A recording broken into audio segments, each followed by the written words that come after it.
Hello, adventurer. It's good to see you. You have made it to the morning grind. Welcome, welcome. It's the live stream at the beginning of the Geekverse, where we talk about all types of topics in geekdom, gaming, and fantasy, with an emphasis on being constructive and creating the things that we want to exist in the world. It's all on the grind, Sizemore. Can't be too fine, can't be too coarse. That's exactly right. There are a lot of adventures to be had today. Dungeons to explore and monsters to slay, and who knows what a random encounter might send our way.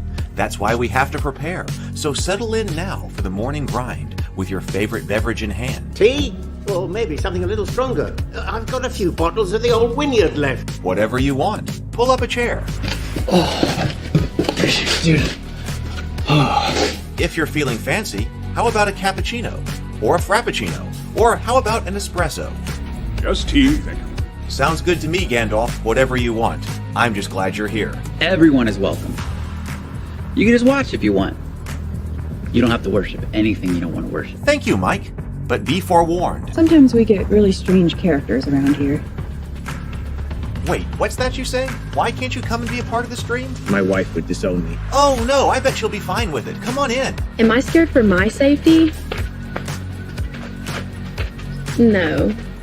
What are we supposed to do? Everybody do the secret handshake.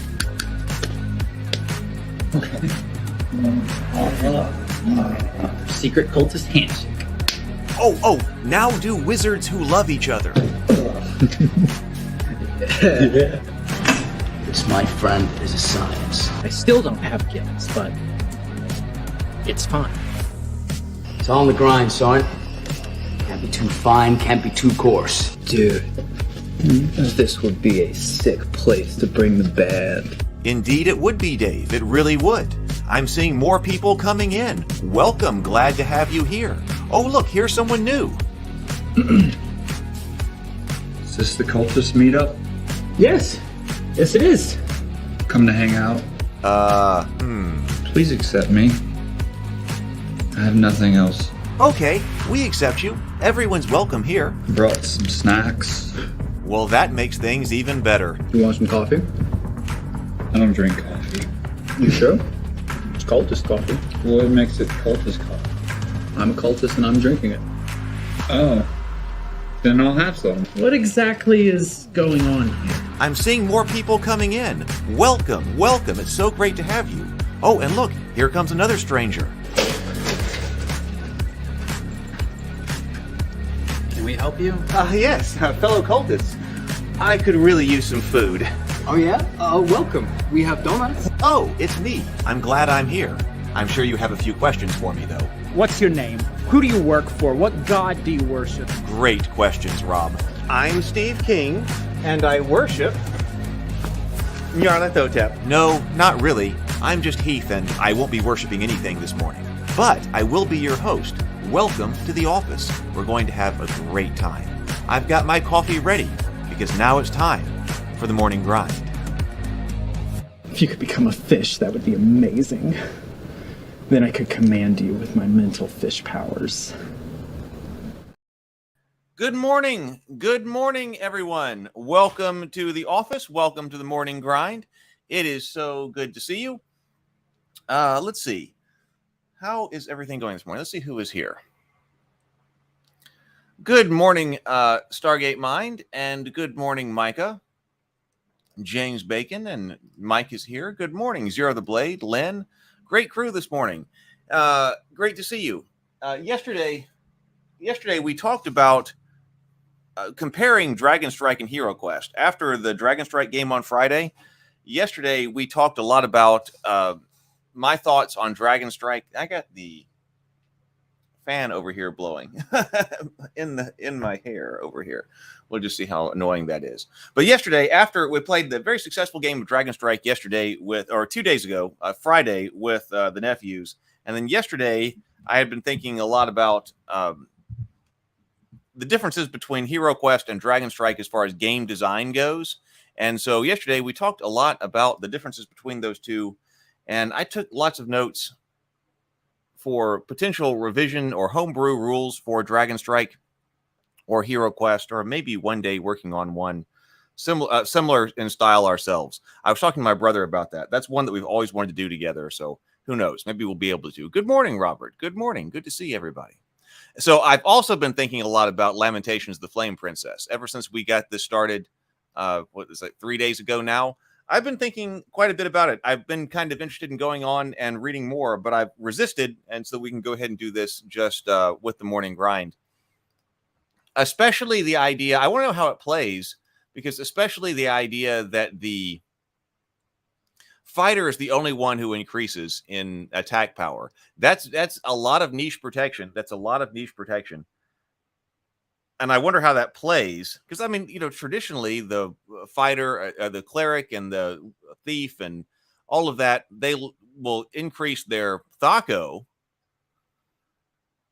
but at different rates. But here, there is no even different rate. Whoop, lost my camera. Hang on. But there's not even a different rate of increase. So you'd better bring a fighter if you want to beat up on something.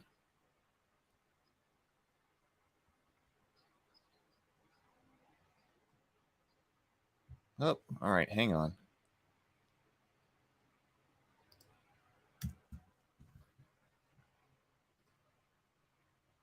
Just 1 second.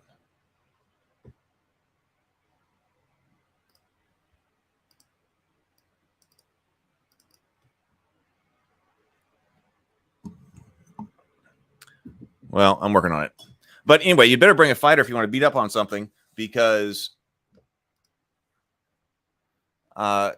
nobody else is going to be able to do that. But that also means that you've got to make sure that whatever is going on with the other characters, that they need to really, really lean into what they do. The magic user, the wizard, needs to really lean in on magic, and the cleric needs to really lean in on healing and turning undead or whatever else it is. So I'm interested to know about that. And it seems that the fighter, the thief, has to be the skill person, or I guess the. I am not sure why I can't get the camera back on. I will try to get the camera back on here in just a second. Well, let me try one other thing.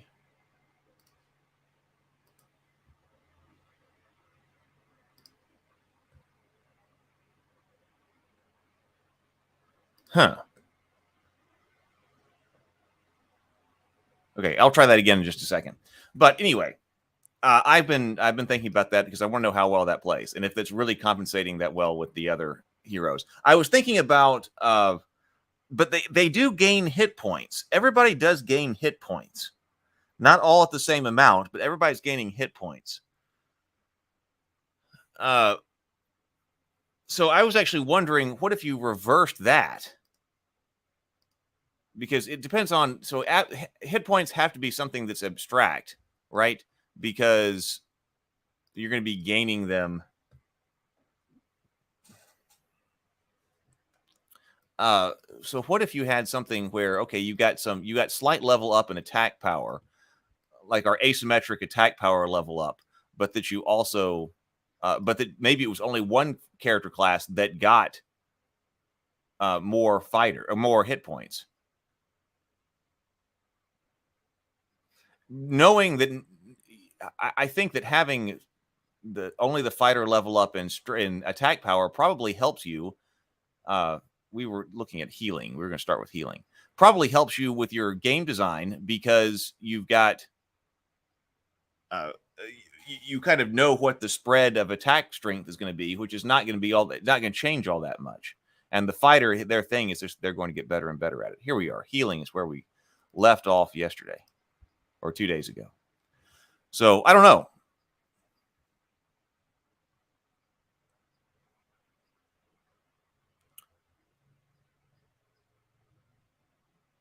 James says, one day, I missed one day and we jump back into the Thaco. It's inescapable.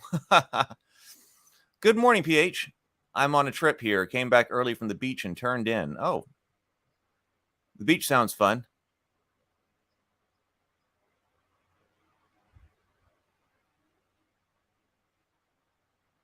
Lamentations, the Flame Princess, does a great job of eliminating power creep. but I'm also reading through my copy of White Hack that just arrived yesterday, which eliminates classes altogether despite being an OSR-style D&D alike. We looked at White Hack, and for some reason, that one just doesn't stick with me. Or it didn't stick with me as in what it does. I might have to go back and review that one, because I remember being interested in White Hack as I was reading it.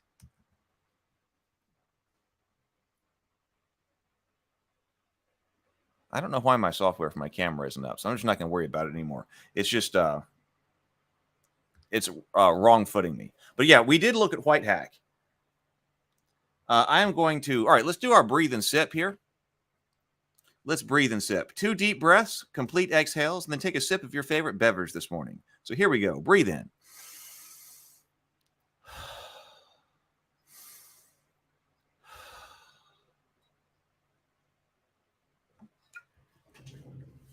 All right, I am going to move this fan.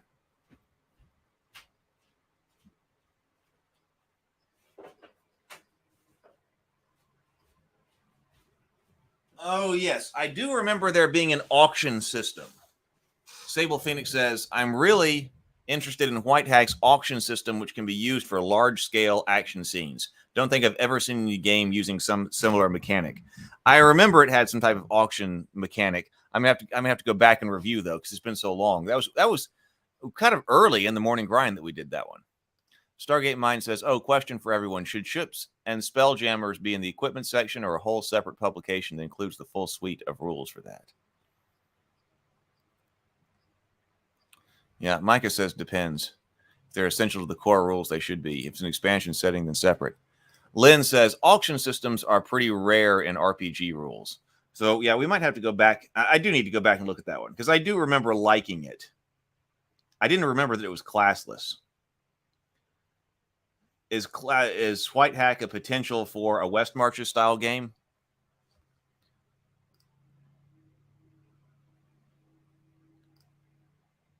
Okay, so let's go over here to healing. Oh, by the way, I did figure out I got a custom game up inside playingcards.io.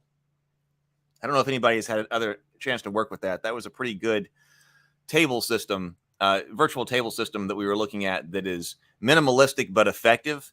And I got a instantiation of One Night Werewolf up and running in it. So I think we might take a look at that at the end of this show. So we take that up, because I had it running yesterday, basically, except for there was still one thing going wrong. But I found a setting that fixed what I needed fixing. So I have got One Night Werewolf instantiated in playingcards.io. So we will see. All right, healing. Damaged characters who have at least one half of their hit points remaining recover 1 HP after a peaceful night's rest. Let me try one more time with my camera before I just ignore it.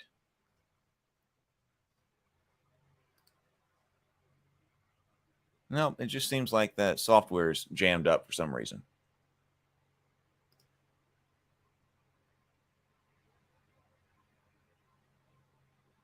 Bizarre. Oh, well. Okay, so healing. Damaged characters who have at least one half of their hit points remaining recover 1 HP after a peaceful night's rest. Taking a watch shift does not prevent this recovery unless something happens during the shift. Damaged characters who have at least half of their hit points remaining can also recover an additional 1d3 HP by resting a full day. To count as a full day of rest, a character cannot engage in any strenuous activity, including but not limited to traveling, fighting, researching, running, searching, hunting, or foraging, and the character must have adequate food and water. So that's like, I was about to say, the expenditure of a ration. So as long as you have food and water, so expend your ration, rest all day, get back D3. Basically, the character can do no more than converse and walk around his immediate area. Creatures who have less than half of their hit points remaining are in worse shape. So we do have a distinction here between between levels of injury, and that's half of your hit points remaining. So if you have less than half of your hit points remaining, they recover nothing from a night's rest and recover only 1 HP by resting a full day. And presumably they also need adequate food and water. Good morning, Mark. Good to see you. Welcome. Sable Phoenix says, and yes, I think White Hat could easily do a West Marches style. So we might have to add that to our poll rotation. I need to go back and check that out. Light character creation is critical to that type of game. Yes, it is. If you expect to chew through a lot of characters, which I don't necessarily know that that's the expectation for all games. I suppose because it was talking about how you calibrate danger, but it seems like at least the style of West March's game that I would be interested in, death would be more common than, well, any like a typical 5e game for sure. That goes without saying. But especially if you have a stable of characters that you're going to be running. So characters at 0 or fewer hit points will wake up after 1d6 hours. The characters with 0 or fewer hit points will wake up after 1d6 hours. The characters will not be able to carry any equipment or stand up, but can communicate and crawl at a movement rate of 10 feet. If the character rests the entire day in comfortable bed in a clean room, then an additional HP is recovered. So that's like in a hospital environment or your sanctuary environment. I guess it doesn't have to be a hospital, but in your sanctuary environment.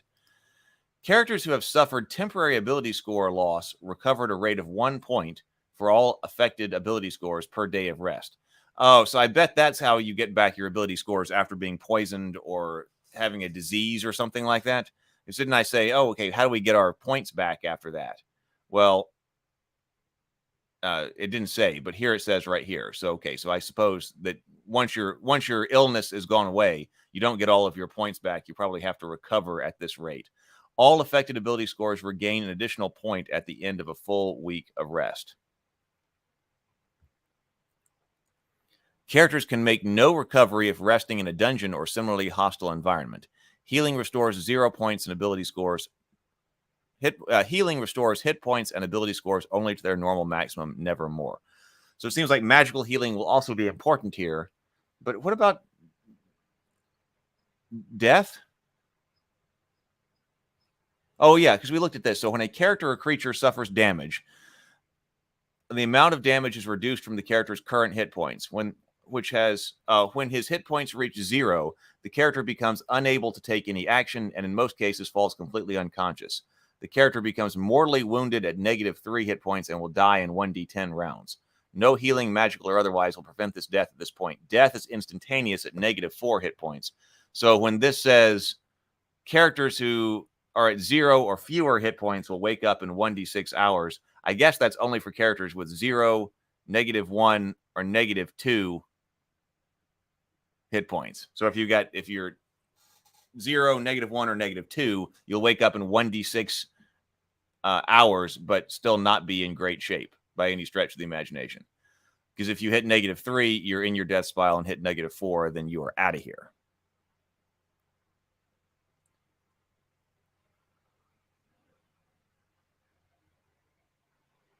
There was not a cult beach, no mental fish at the beach. I'm sorry to hear that.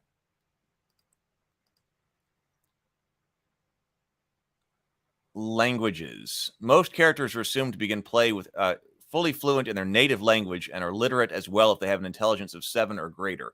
Elves and dwarves will know the local human language in addition to the tongue of their particular clan. Halflings use the local human language. When a character comes in contact with another language, his chances of knowing the language is 1 in 6, with the character's intelligence modifying. If a character has language skill at greater than level 1 in 6, use that base chance instead. So, okay, that's interesting. So it's not having you list out a bunch of languages. It's just saying, because if you list these out, who knows? Okay, I'm going to take this one. I'm going to take this one. Well, who knows? It may never come up in play. So now at least you're keeping it focused on the languages that are coming up in play. When a character comes into contact with another language, his chance of knowing the language is 1 in 6, with the character's intelligence modifier applying. If a character has a languages skill at greater level than 1 in 6, use that instead. There's a -1 penalty if the language is not local to the culture. Spanish, French, Swedish, English, and German would be part of the same culture group, to use a real-world example. The penalty is -2 if the language is considered to be exotic. English versus Japanese, for example, or the tongue of a different race, to use a more common game situation, and -3 if it is an ancient or dead language. The characters get one attempt to know any particular language. If that attempt fails, the character simply does not know the language. Magical languages cannot be known using this method. Lynn, yeah, see, this does solve that problem. Lynn says, I always guess wrong as to what languages are going to be useful for my characters. So that does solve this problem, that problem. It's giving the reward right there in play. Okay, hey, if you're supposed to be good at languages, then when the language actually comes up in play, then it's going to be relevant. I do like that. I do like that. I think there's a lot to like here in this game system. I haven't ever seen anybody do something like that. Light and vision. Underground or other places with no light require characters to light torches in order to see. Torches and lanterns emit light in a 30-foot radius.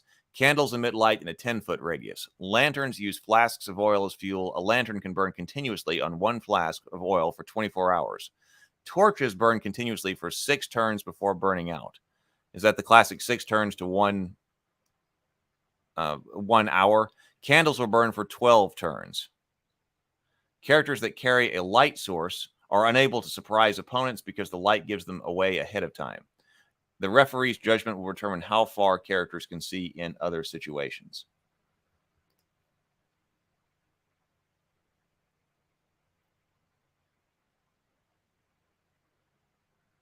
Sable Phoenix says, see, I love how elegant Lamentations the Flame Princess is. It hits all these problem game interactions in a sensible way. Stargate Mind says, see, the success on a 1 in D6 is the 16.6 success, but game design makes that percentage average failure rates.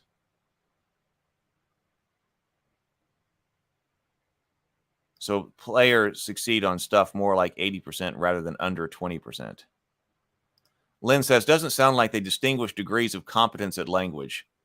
If I recall, I know just enough French, German, and Spanish to get myself into trouble. Yeah, that seems like a really old school way to go, because I remember there being more degrees. Now I think GURPS has this as well. You know, distinguishing between what's your level of proficiency in a language versus whether or not you can read or write it, and at what level of proficiency. I think MERP also had that, probably Rollmaster as well, where you got real granular on what type of languages you know. So here it looks like we're not doing that. We're just saying, hey, you either know it or you don't.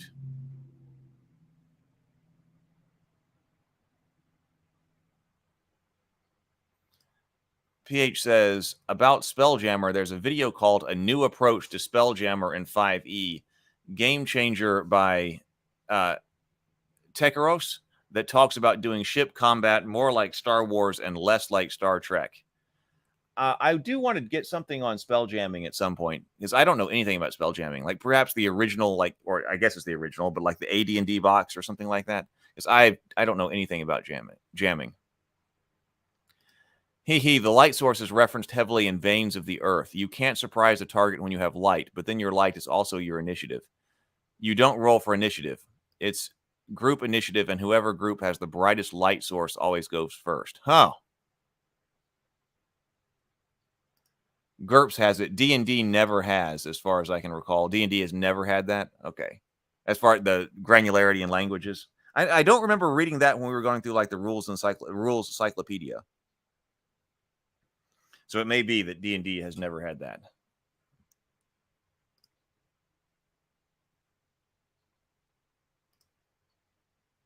Tekeros is amazing. They made the best open source 5e battle sim. It's crazy good. Well, I'll have to check that out too. I don't know that one. Mapping. Mapping a structure or underground complex requires one character in the party to have paper and ink and 2 free hands.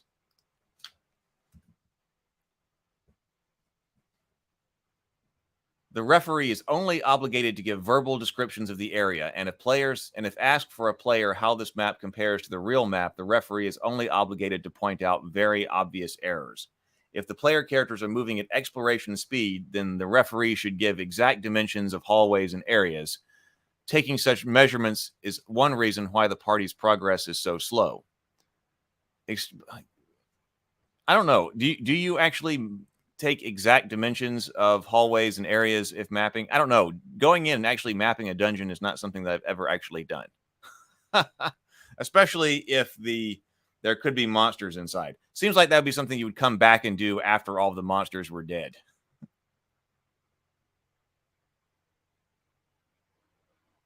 Right. D&D used to have it that you gained more languages based on intelligence, but not granularity and understanding languages. Right. That's what I remember as well. The more languages based on int, and int increasing your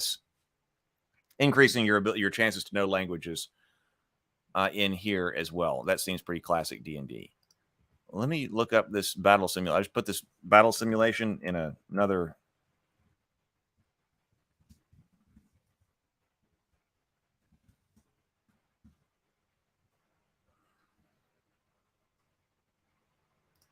And we'll check that out. I'll check it out and see if it's something we should look at. Extremely irregular areas, such as natural caves, can best be left to rough descriptions, since accurate mapping without a full survey team is simply impossible. Outdoor mapping is not as exacting a process. If using the hex map system of overland travel, the referee simply informs the players what sort of terrain that their characters are moving onto, and the surrounding terrains as well, unless other terrain obstructs their vision. Movement and encumbrance. Oh, now I'm interested in this because people keep telling me, "Oh, Lamentations, the Flame Princess has this great encumbrance system." A character's movement rate is determined by how much gear he is carrying, or how much he is encumbered. In the strictest sense, this should be determined by adding up the weight of all the gear the player is carrying. Realistically, no one tracks such things during a game. However, the referee has the authority to call an audit of all characters' inventory at any time. So each player should make sure his character is carrying a reasonable amount of equipment and that all the equipment fits somewhere on the character sheet or in a pack. Haven't we talked about auditing the character sheet for encumbrance before? Didn't that come up in some other game maybe a long, long time ago? Worn items, or maybe somebody just mentioned that in Lamentations, the Flame Princess, somebody could call for an audit of your character sheet. Worn items such as cloaks, jewelry, backpacks, etc. do not themselves count as items for encumbrance purposes. Carried sacks full of stuff count as an oversized item. 100 coins count as one regular item. Okay, so character is wearing chain armor, plate armor +2. Character is carrying 6 or more different items overall, +1. 11 or more different items overall, or 21. Character is carrying an oversized item. Chain and plate armor add to the number of encumbrance points, but do not get recorded with the rest of the usual equipment for encumbrance purposes. Oh, because you're wearing that, so it doesn't count toward an item. Multiple small items of the same type, spikes, arrows, etc., count as one item for this purpose. Worn clothing, armor, and jewelry do not count for encumbrance purposes. All weapons count as separate items. Very small single items do not count for encumbrance purposes. Oversized items count separately. Oversized items include great and other two-handed weapons, and any item that requires 2 hands to carry or is as tall as the carrying character. Oh, but they do have a granular system of encumbrance. I'm kind of surprised by that.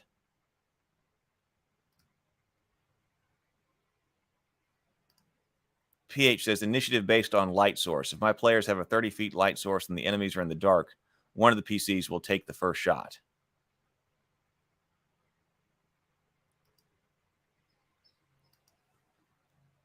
So it does adjust your movement. Whether you're unencumbered, exploration is 120 feet per turn. This is movement points per round over here. I was like, wait, I said that exploration was slow, but that's per turn. Combat round. Now here we've got 40 feet. 30, 20, 10.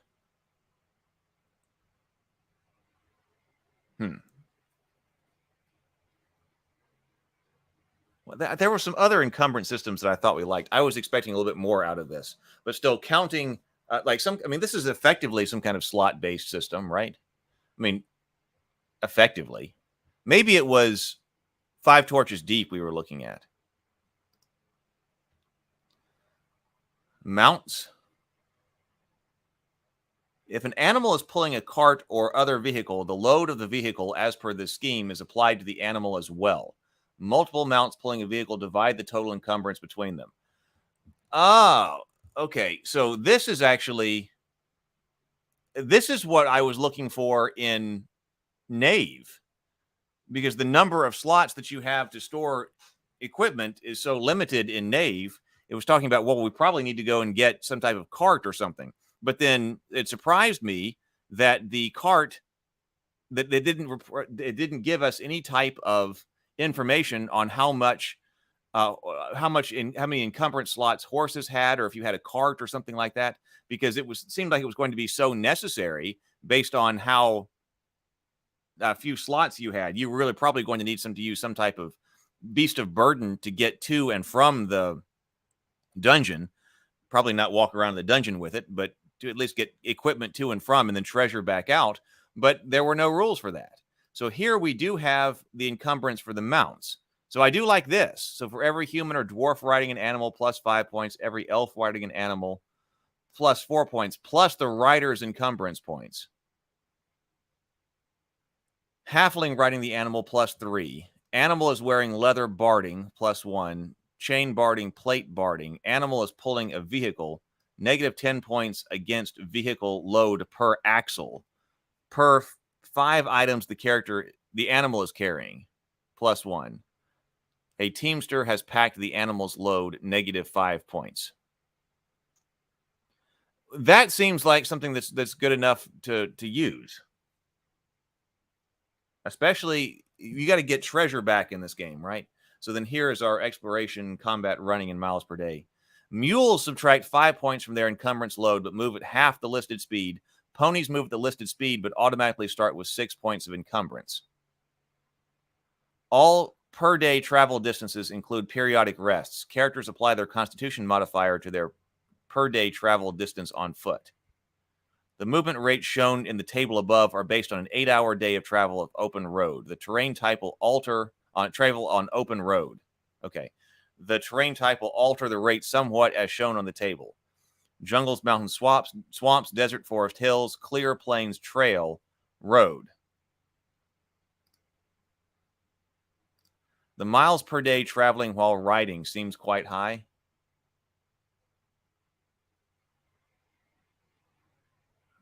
Okay, miles per day, right over here. So if you are unencumbered, so a pony, all characters, see, that is telling you this figures on 8 hours per day of travel on an open road. So mules won't travel that fast. Ponies can't carry as much. So if you were on horseback, so basically that's a horse. So a horse, if you're on horseback, you can travel 48 miles per day if you are unencumbered. That's traveling 6 miles an hour.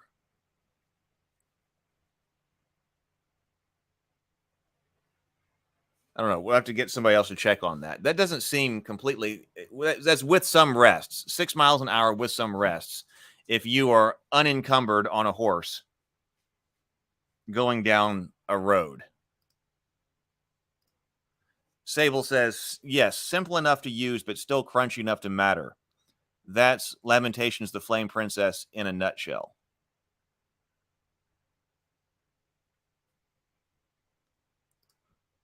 I guess this is kind of like slots here. So characters carrying 6 or more. It's just, this table is different from how I was expecting it to be written. But this is still kind of like slots. But it's telling you your armor counted in Knave. And your armor chewed up a lot of slots, or potentially chewed up a lot of slots. So here, your armor, you don't have to worry about that unless you're wearing certain types. I think I can go with that. Bad weather impacts travel. Characters can choose to perform a forced march traveling 12 hours per day. If this is done, add an additional 50% to the distance traveled. Each day of forced march performed after the first inflicts 1d6 damage on the characters and also inflicts this damage on animals from the first day. An animal that suffers 5 or 6 points of damage in this manner dies at the end of a day's journey.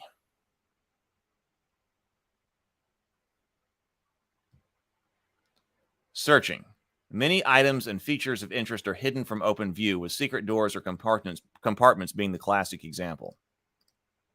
To find these, characters must search for them. Under normal conditions, searching takes 1 turn per character per 10 feet of area searched. Hidden items or features have a base 1 chance of being found per turn of searching. The referee can create hidden elements that are more difficult or easier to detect at his discretion. If a character's search skill is greater than 1 in 6, use that as the base chance to find something during the search. Note that finding a secret door does not automatically grant the character an understanding of how it works. The referee may require an additional roll or other actions to be taken before the door can be opened. Encumbered. Oh, there seems to be a problem. This might have something to do with swimming. Oh. For some reason, I was going down here. Nope. Okay, so sleight of hand. Sorry, I'm supposed to continue down this column. I guess because those two are together, I thought that was like a separation of the topic. Picking the pockets of an unaware person. Let's see.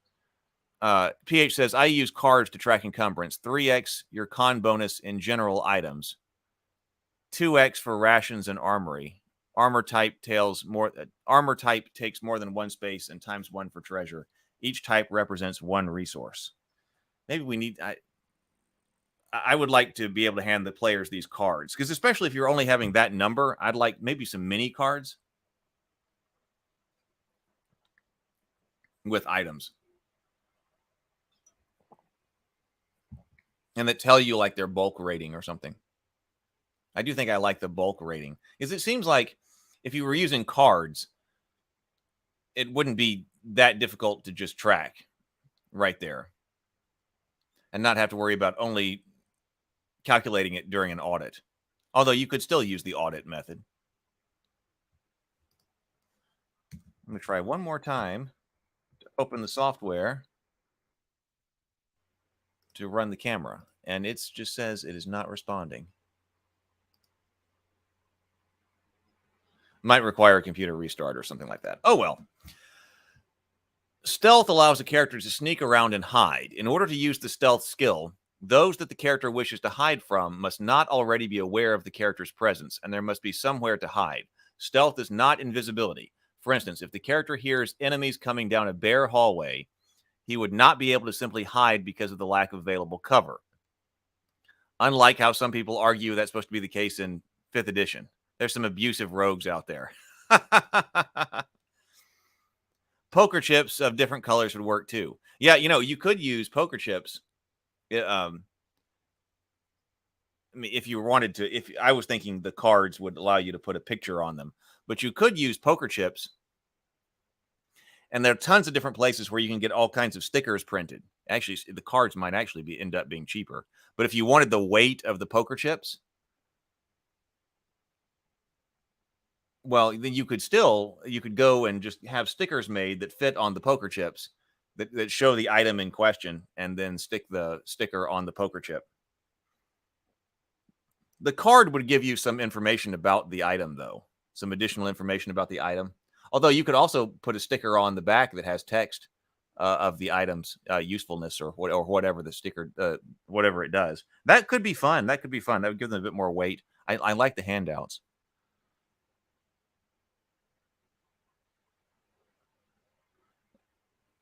Stargate says, I made the bags of holding craft either astral or ethereal, glyph locked or common use. Eliminating the kaboom factor. Somebody was talking about creative uses of bags of holding in the game. Was that Mark? Maybe listening to Mark. In a room with furniture, the character would need to be able to use stealth to hide, but if someone were to conduct a search of the room, the character would be found. If a character attacks after successfully using stealth, the attack is always considered to be a surprise attack, even if the enemy is already engaged in battle. So here is swimming. What is our swimming rules here? It's assumed that every character knows how to swim. Characters move at half their normal movement when swimming. Characters that are encumbered have a likelihood of drowning, although this is at the referee's discretion. Heavily encumbered characters wearing plate armor and or carrying a large proportion of treasure probably have a 90% or more chance of drowning. Characters carrying less treasure or wearing lighter armor may have little as a 10% chance of drowning. Oh, so this does kind of just toss it to the game master here. But just assume that every character knows how to swim and that they can move at half their normal movement rate when swimming. Time. Within the game, time passes as is convenient for play. When the characters are simply waiting for whatever reason, the referee can say 2 days pass or whatever is needed. If nothing of importance happens, then players merely mark off their character's food supplies or uptick costs as appropriate and handle all other bonuses that occur during that time. There are periods when keeping a strict record of time is important. Most measures of time are self-explanatory in the rules as they match our real measurements of time. However, there are 3 units of time that have special meaning in the game. A turn is 10 minutes long. This is often used as a measure of time for spell durations and underground exploring. The round is 6 seconds long. This is primarily used for time management during combat and for the duration of combat-oriented spells. The segment, okay, I haven't heard of that one before. A segment is 1 second long. During each round of combat, characters will act in different orders. The exact moment the character's action occurs is called the segment.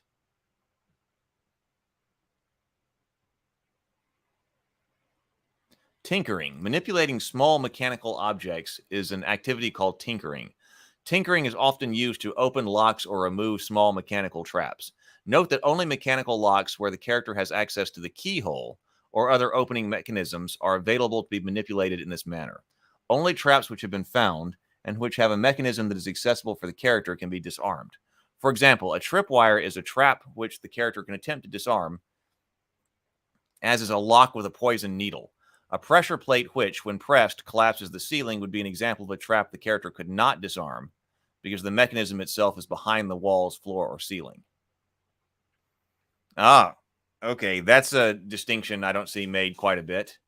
Makes sense, but only traps which have been found and which have a mechanism that is accessible to the character can be disarmed. We talked about how Dragon Strike uses finding and disarming traps in the same action, but I like finding and disarming traps being separate. And this is a good point that you could have some traps which you cannot disarm from this particular side.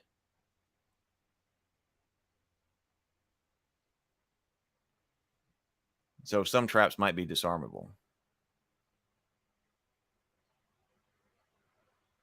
You cannot have a meaningful campaign if strict time records are not kept. Brigandine and Cork Vest. Segments go way back. I think first edition AD&D. I don't remember. This is not something I have ever encountered before. I don't remember. I started with second edition AD&D, so I don't remember it from that.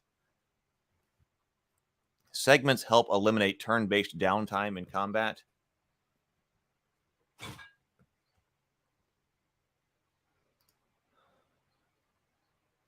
Okay, the other uses of tinkering, setting traps, for example, or jury rigging impromptu devices should be adjudicated by the referee on a case-by-case basis. The character gets one attempt to use tinkering on any particular object. If that one attempt fails, the character must gain a level before attempting to manipulate that object again. Also, very direct here. Can I try again? Nope, not until you gain another level. The base chance of success in tinkering is 1 in 6. Traps. Dungeons and ruins frequently contain traps, including spear throwers, covered pits, etc.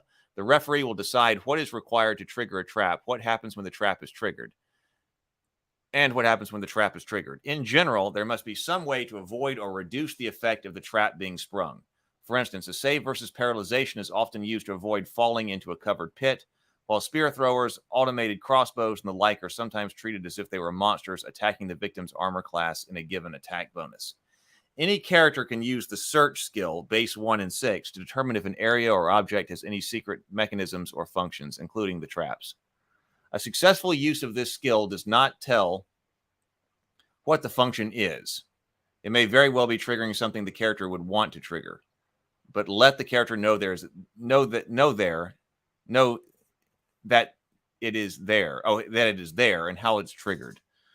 The search takes 1 turn per 10-foot square searched.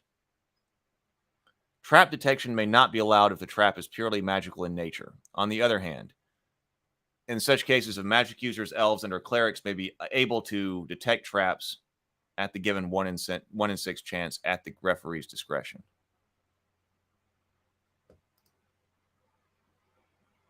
I think segments pretty much fell out of favor after 1E.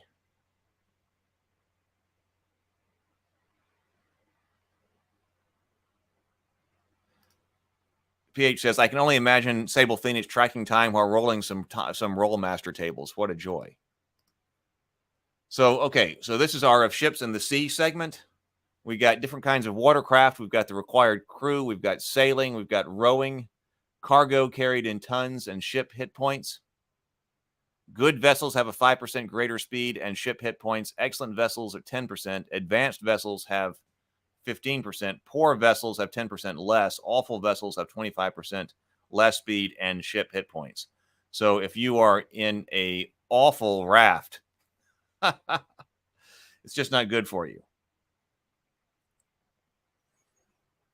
So characters might employ a number of watercraft. The watercraft table details different kinds of water vessels as well as their speed when rowed or sailed, their ship hit points, and maximum cargo loads. Ship hit points operate in the same way as hit points do for monsters and characters, except for one ship hit point represents 10 hit points of damage. Oh, so at least you got 10 with the raft, not just one. So your awful raft can have, what, like 7 or something? I have played Rollmaster. I had friends who were really into it, but I don't have any Rollmaster books here. We might have to look at it one day.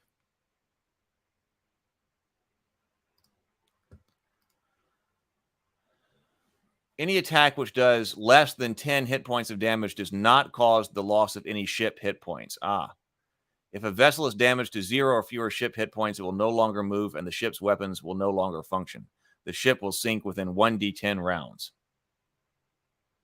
So that's like saying, you know, your dagger attack to the ship is not going to hurt it, probably. Water conditions. When traveling on rivers, the listed distance varies. Various vessels can travel in a day can be modified if the current is particularly fast or the vessel is moving upstream. Adjust the average miles traveled each day up or down by 1d8 plus 4 miles as appropriate. The referee might invoke other penalties depending on what hardships a vessel encounters on the river. Shallow water, waterfalls, twisting waters, rapids, or sandbars might all impact the travel conditions. There are many possible conditions at sea that might affect the travel times listed for each vessel. The referee should check the water conditions at the start of each day by rolling 2d6.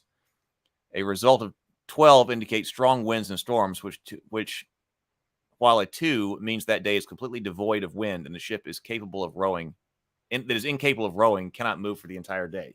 So this, again, you're rolling for this, but like Of Ships in the Sea had a lot more about maintaining wind conditions.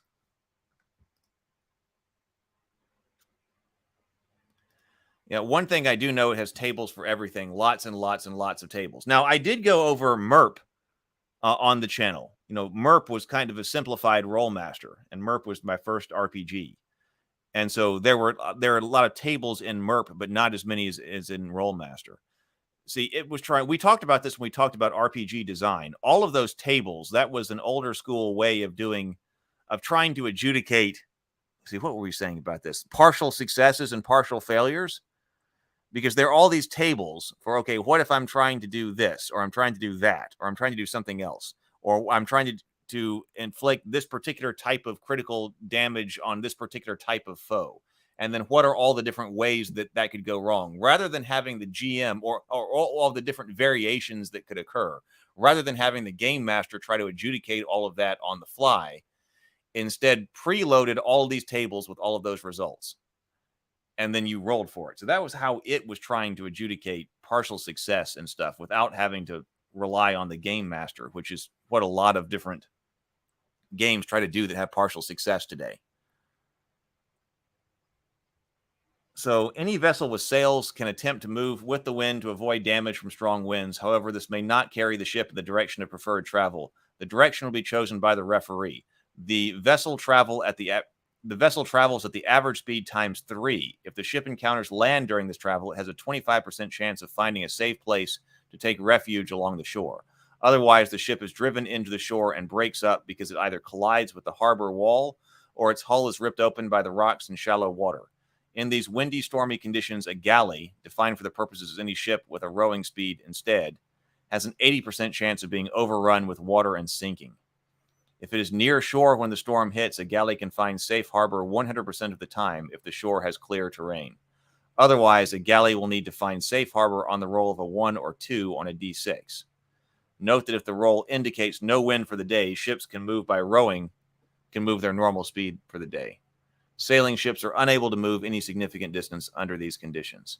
So here we go. Roll. Oh, so we do have extra granularity in wind speed here. No wind, fierce wind, greatly favorable, though.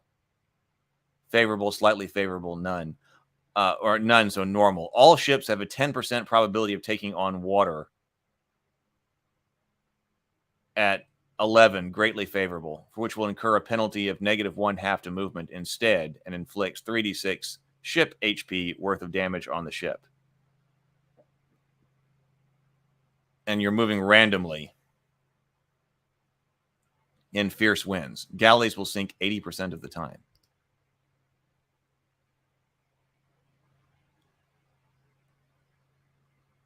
But it has a very interesting way to treat magic. Yeah, the lists are in Rollmaster and in MERP, actually.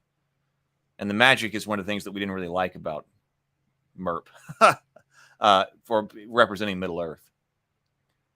Okay, crew. So you got to have all crew. Otherwise, you're going to be at negative speed. Encounters at sea. Monsters can surprise a ship, but because monsters native to the water cannot generally be seen or sneak up on a ship can never surprise a monster. When the referee rolls for a random encounter, the distance between the monster and the ship is 46 times 10. We also have some rules for waterborne chases. Waterborne combat.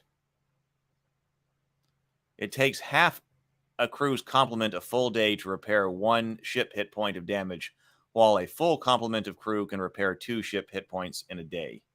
As long as the vessel never loses half or more of its ship hit points, all damage can be repaired at sea by the crew. If a ship takes more than half of its original HP in damage, the ship cannot be repaired to more than half of its original HP without returning to a proper port, where the ship can be beached and refitted. Similarly, a ship that has suffered damage that reduces it below 25% cannot be repaired to more than 25% of its original ship HP value without returning to a proper port. Magic in Middle-earth is really difficult to do in an RPG. There's not a lot to go on from Tolkien's published works.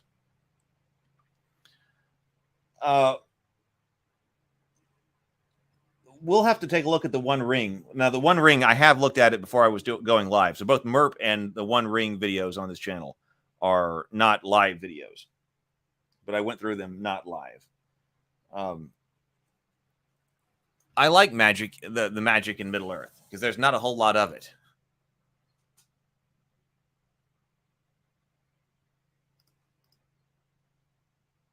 Ship-to-ship combat. So we've got catapults here. This does specifically rate the catapult in ship hit points worth of damage.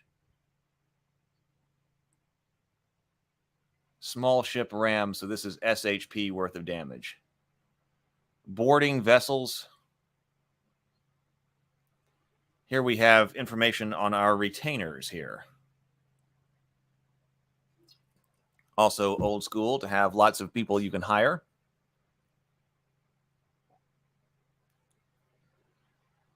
Retainer, daily wage, monthly wage, live-in wage, space requirements in feet square, and share. We got lots of different options here. Mercenary, archer, cavalry, infantry, polearm. Link boy, that's the person who was holding the torch, right? General henchman here. Henchmen, they go for treasure. Sailors, scholars, servants. An adventuring party is often more than just the sum of the player characters. A support network of NPCs is often necessary to really allow an expedition into the unknown to reach its full potential. Once the expedition reaches its destination, who is going to excavate the area around the pharaoh's tomb so the entrance can be discovered? Afterwards, who is going to carry all of that treasure back? Are the pack animals efficiently utilized? Who is guarding the camp? And what is to be done with all of the treasure after it's been recovered? Surely the player characters are not a traveling gold caravan. Where do the player characters live? Surely not in a hovel if they have become successful treasure seekers. If so, who looks after their household when they are away? These support characters are called retainers.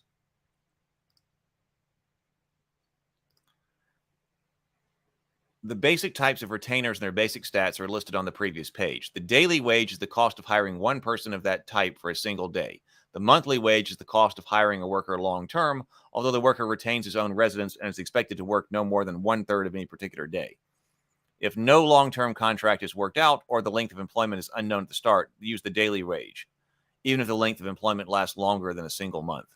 The monthly live-in wage is when those retainers who live on their employer's property and have room and board included in their wages. The space requirements detail how much living space the retainer requires for living space on the property. If there's a plus number, the second number is the workspace they require in addition to their living space. So the craftsman requires 20 feet of workspace. The accountant does as well. The scholar does not, interestingly.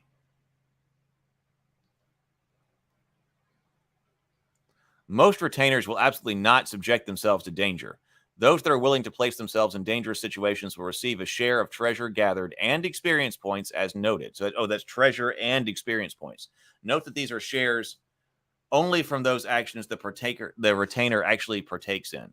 The retainer actually takes direct part in. It's common for retainers to negotiate for their families to receive death benefits should they die while in service. Any full-time retainer who does not receive shares is due a death benefit payable to his family, or the local magistrate should no family be known, equal to 100 times his daily wage, or 12 times their monthly wage if no daily wage is given. The family of the retainer who would normally receive shares can expect a death benefit equal to half of the usable share that the retainer would normally receive. In either case, the death benefit received is paid out in silver rather than experience points. Should a retainer die in service, there's a 50% chance the recently deceased retainer has a family that will try to collect the death benefit. So now we've got descriptions of all these different types.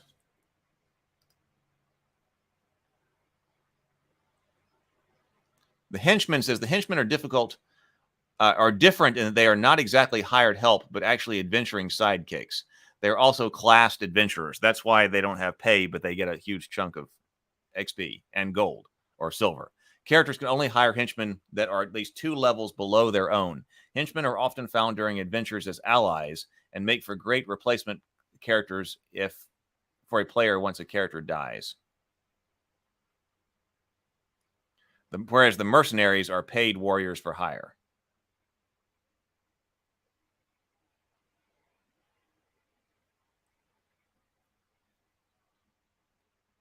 Mercenaries are always level 0, with sergeants being first level fighters. Captains will be from 1st to 3rd level fighters. Physician, sailor. There's the teamster needed to pack your gear. Hiring retainers. Hey, Still Mongoose.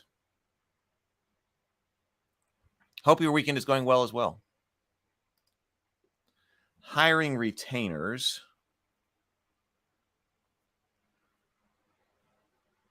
I guess this is finding out who's available.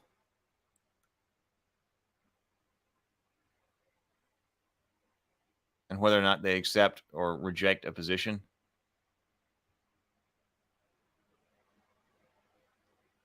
Checking loyalty. Property and finance. Oh, I guess this is talking about the different. So building a house or building a castle or buying a house or something like that.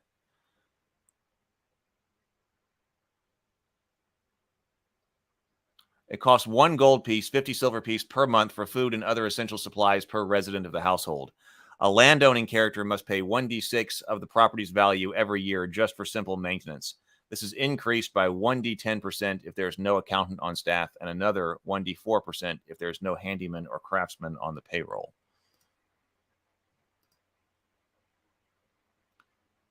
Taxes, 1d4 plus 3% of the property's value are due in taxes, adding another 1d10% if there's not an accountant on staff.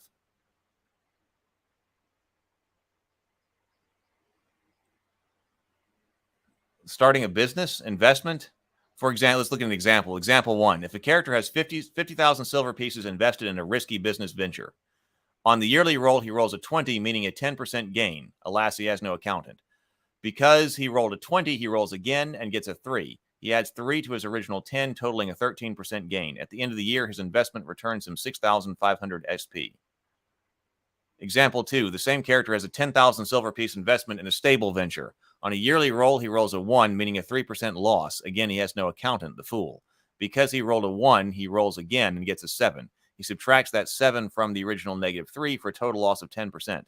The character makes no money this year, and his investment loses 1,000 SP in value. Huh. Okay, look, encounters. Okay, encounters in combat. All right, good. Enough with the business side of things.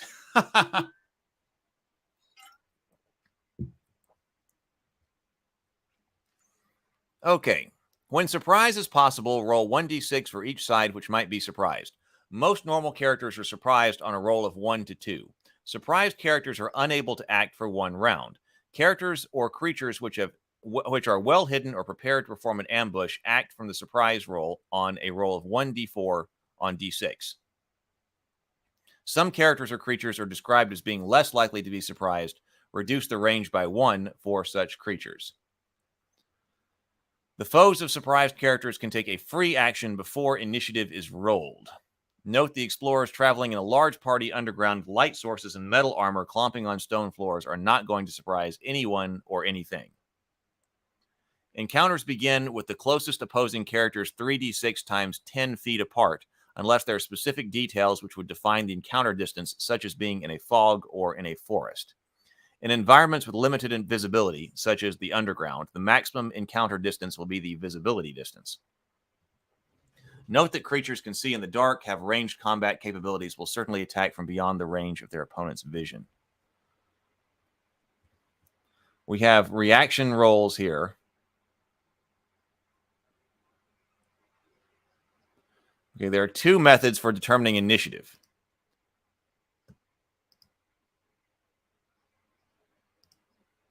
Let's see what they are. One player rolls 1d6 for the player character's side, and the referee rolls 1d6 for the opposition. The winner's side acts first, the loser acts second. So side-based initiative. All player characters roll 1d6 for initiative individually, and the referee rolls initiative once each type of enemy they are facing in combat. Then the referee counts down from 6 to 1. Okay, oh, this is individually. So this is the second way. So the characters roll 1d6 for initiative individually, and the referee rolls initiative once for each type of enemy they are facing in combat. Then the referee counts down from 6 to 1, with each of these units being a segment in the combat round, with everyone acting on their particular initiative segment. So that's random. And I suppose that you just say that anybody acting in the same segment is acting simultaneously. I still want to work on my card-based initiative where everybody thinks at the same time. I think we were talking about this yesterday or the other day, where everyone thinks about their decision or what their action is going to be at the same time and declares their action with like a face-down card. Now, the thing that I need to think about is how you're going to target something. Because you need some kind of action card, and then you also need some kind of target marker or something like that. So if you've got that would be helpful if the targets were numbered or something like that. So if you're going to attack number 3, or you're going to, heal the elf or something like that, everybody think about that up front and go ahead and put a time limit on that, because this is melee, some kind of adventure encounter. I need to write this up. And then everybody put down your action card. And then there's going to be a deck of cards. You can tell I like cards, to just randomize the the order in which you go in initiative every round, because you can just reshuffle the cards next round. So nobody knows who's going to go next. So you know that, hey, you got to pay attention because you're going to be called. You could be called on at any moment. So this isn't, hey, okay, well, we're in combat here, but it's not my turn. Oh, I don't go for another 3 or 4 turns. Let me go and get a sandwich. Let me go make up a sandwich. You could be called, and when you're called, you flip over, you see exactly who goes next, whether that's you or it's a foe, and then you have to execute your decision that you made. So right then, execute what you did. Dry erase board actions right before you act, and then things happen was a wild game. Oh, so rather than using cards, like if everybody has a small dry erase board, you could do it that way. Well, I've seen, now that's an interesting idea because you can get those dry erase cards. I've got some for prototyping. For prototyping games. So if everybody had a dry erase marker, that way your initiative cards could also be dry erase. And I'm going to have to think about that, because that would solve the need for having a target card or something like that. You just have one target, and so you say like attack orc 1, cast spell, something like that, and write down your action on the card. You could put available actions on the back of the card. Because I was thinking one of the things that you could do is, or one of the advantages of having the action cards is that it shows you what actions are available. Like how many actions can you actually do? That way you don't forget some of them that you could do, and you put one of them down. Probably I'll try it both ways. If opposing groups roll the same initiative number, break ties using the dexterity modifier. For creatures without a dexterity score, okay, so they're going, if in the same segment, they're going in order of dexterity. For creatures without a dexterity score, the referee can roll 3d6 to determine their initiative for the purposes of initiative only. Dexterity for the purposes of initiative only. If there are still ties, then all tied combatants act simultaneously. Things to do in one round. These given options certainly do not consist of an exhausted list of possible actions. The referee has the final say on what can or cannot be done in one round. We can attack. Expected that one. Referee will inform the player what the opponent's AC is, and the player rolls d20 to determine if the character's hit. If the character's result is equal to or greater than the defender's AC, including all modifiers, the character inflicts the weapon's damage on the opponent. Strength modifiers are added to the attack bonus in melee. Dexterity modifiers are added to the attack bonus in ranged combat and to armor class. Fighters, dwarves, and elves have 2 extra options when attacking in melee. They may press. This is a fierce attack, so dwarves, fighters, and elves may press, making a fierce attack made at the expense of defense, so they get +2 to hit, -4 AC penalty. Or defensive fighting. This is a more conservative attack, emphasizing defense more than offense. So they get +2 AC bonus, -4 to hit. So this is something that only fighters can do. I remember us really liking, probably one day I need to sit down and go back through everything. So what do we look at on the morning grind and come up with some type of list of surprising features of RPGs, what we liked, what we were surprised by. I remember there being stuff in Dungeon Crawl Classics that we liked that allowed the fighter to do basically feats and disarm things and do combat maneuvers. Hey, Stray, welcome. Good to see you. Armor class adjustments remain in effect until the character's action on the following round. Attacking ends a character's round. We can cast a spell.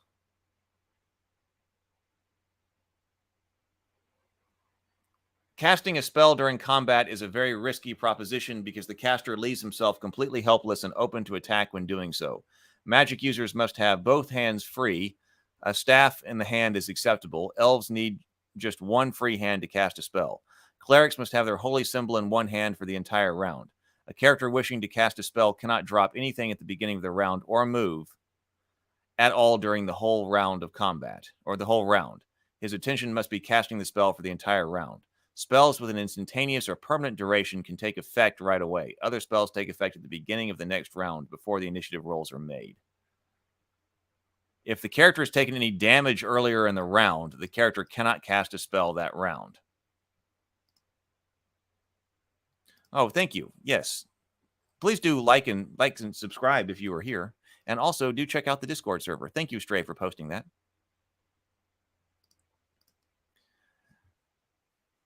Change weapons and attack. If a character is not holding the weapon that he wants to use, he can drop what's in his hands and draw a weapon, assuming the weapon is in an accessible place, such as in a belt scabbard. There's a -2 penalty to hit during the round that this happens. A hold action, sometimes winning the initiative over a foe, is not at all that advantageous because it's important to know what the opponent is going to do before deciding for oneself. Any action can be held until the end of the round, and at that time the action is taken. It happens simultaneously, not before other actions are taken. Any action can be held until the end of the round, and at that time the action is taken. It happens simultaneously, not before other actions are taken. For instance, if waiting for an enemy to close later in the round before attacking, when that enemy closes, both attacks happen simultaneously, and one holding his action does not act first. Right, so for instance, if waiting for an enemy to close later in the round before attacking, when that enemy closes, both attacks happen simultaneously. The one holding his action does not act first. Oh, okay. Okay. But I thought this said any action can be held until the end of the round. And at the time the action is taken, it happens simultaneously, not before other actions are taken. That says you can hold it till the end of the round. But I guess that's declaring that I'm just waiting for him to close or something. You could probably also have the holding an action in the card-based initiative, because you would just put it at the end. I mean, you're not going to know when the other person's going to go.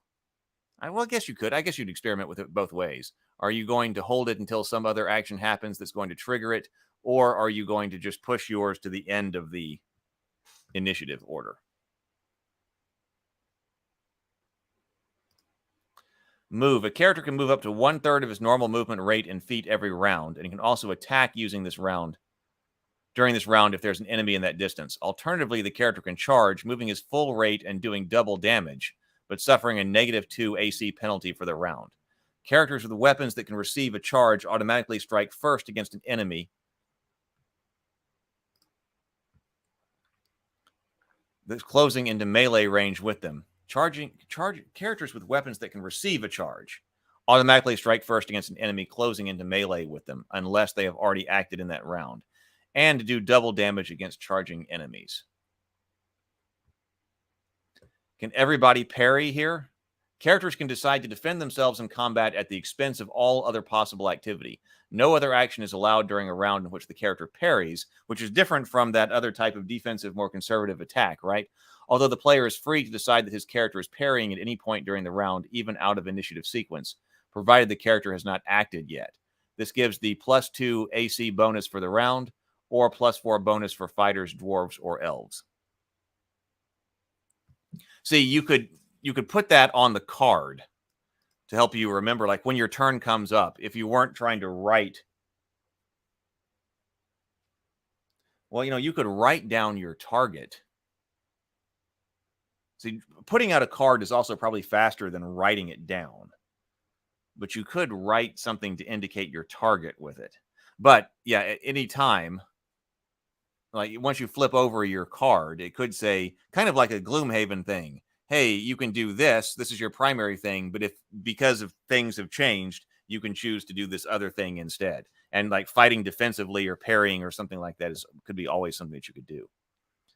Up to the end of the round. Oh, was I reading all of that completely wrong? Hold an action.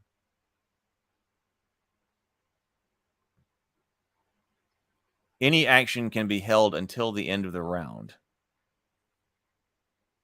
Maybe that is up to. Maybe that's what it's talking about here. Because this kind of makes it sound binary. But it seems like if it said up to the end of the round, that's probably better. Use an item. If an item is in a character's hands or handy on his belt, the character can use it freely. If an item is in a pouch, the item will take 1d3 plus 1 rounds to ready, including the first round. If the item is in a sack or backpack, it will take 3d6 rounds. During this time, the character can be attacked as if from behind. If the character defends himself with his normal AC, the round does not count as searching for an item, as he is concentrating on avoiding being hit rather than readying the desired item. It is not a good idea to sit there and rifle through one's pack while everybody is trying to kill you. With the slot kind of system, like I would know, I need so many things to write, so many things to write. But if you had the slot system, I think that it's important to know where things are, because you can put things in a backpack, you can put things on a belt, you can put things on a pouch. And if you have the little envelopes or something like that, then you can just put them in one. And that way you know exactly what is going to be accessible to you in combat. And if it's not, if it's in your pouch or something like that, yeah, you might have a problem. Or in your backpack, you might have a problem. Stray says, yeah, it's stated weird. I think you're right that that's what it's meaning, though.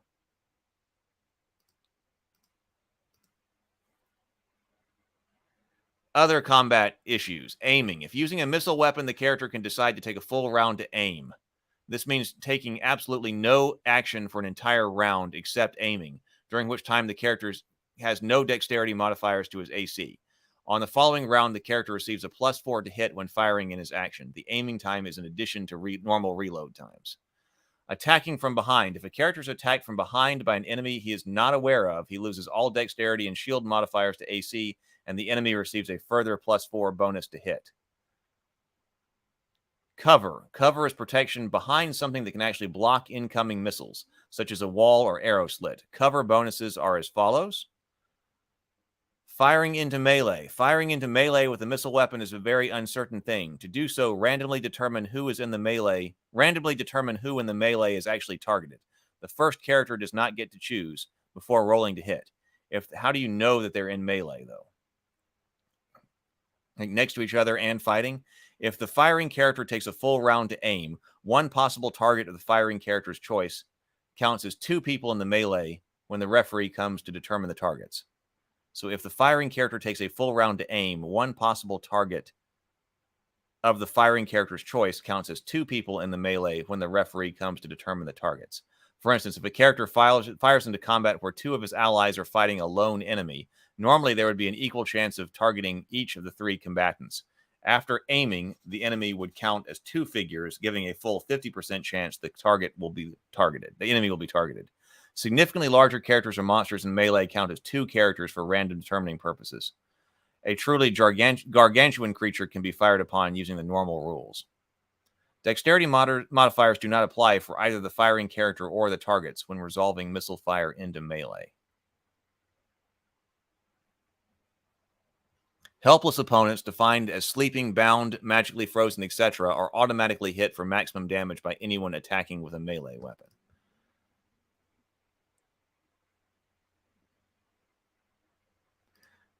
No, Sable says it is stated right. No, it is stated right. You hold your action until the end of the round. Then if an enemy closes with you before the end of the round, you both go immediately.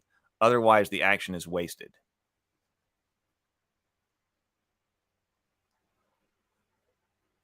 Okay. So you say, okay, I will attack if this guy closes. Okay, well then you're holding your action until the end of the round at maximum. But it can be triggered earlier. So if the enemy closes with you before the end of the round, you both go immediately. Otherwise, the action is wasted. Okay, I guess there are 2 ways you could say that. I think that's doing the same thing, though. Because you could say, okay, but so you have to declare what the situation is that's going to trigger them.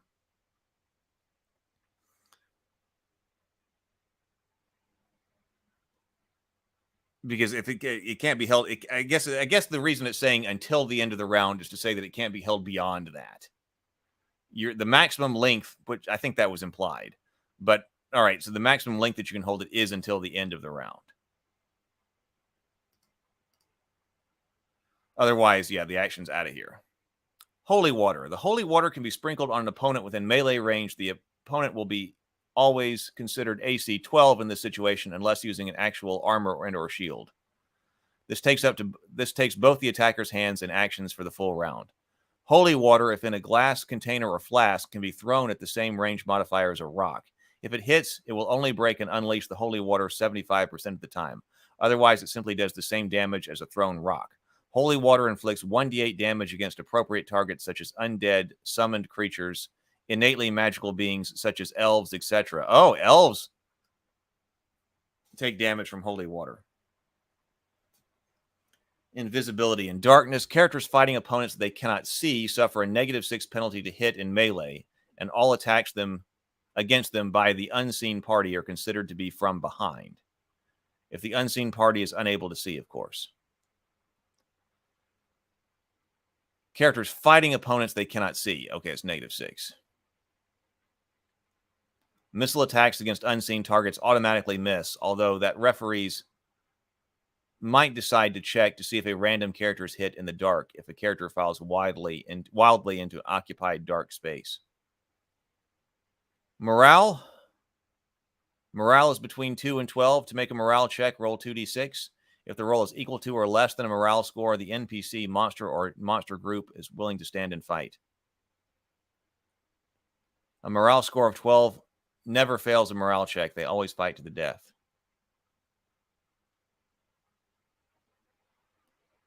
Mounted combat. Mounted characters receive +1 to hit unless using minor or small weapons, and a +1 AC bonus when in melee against enemies on foot. Mounted characters receive -5 penalty to hit with missile fire while mounted.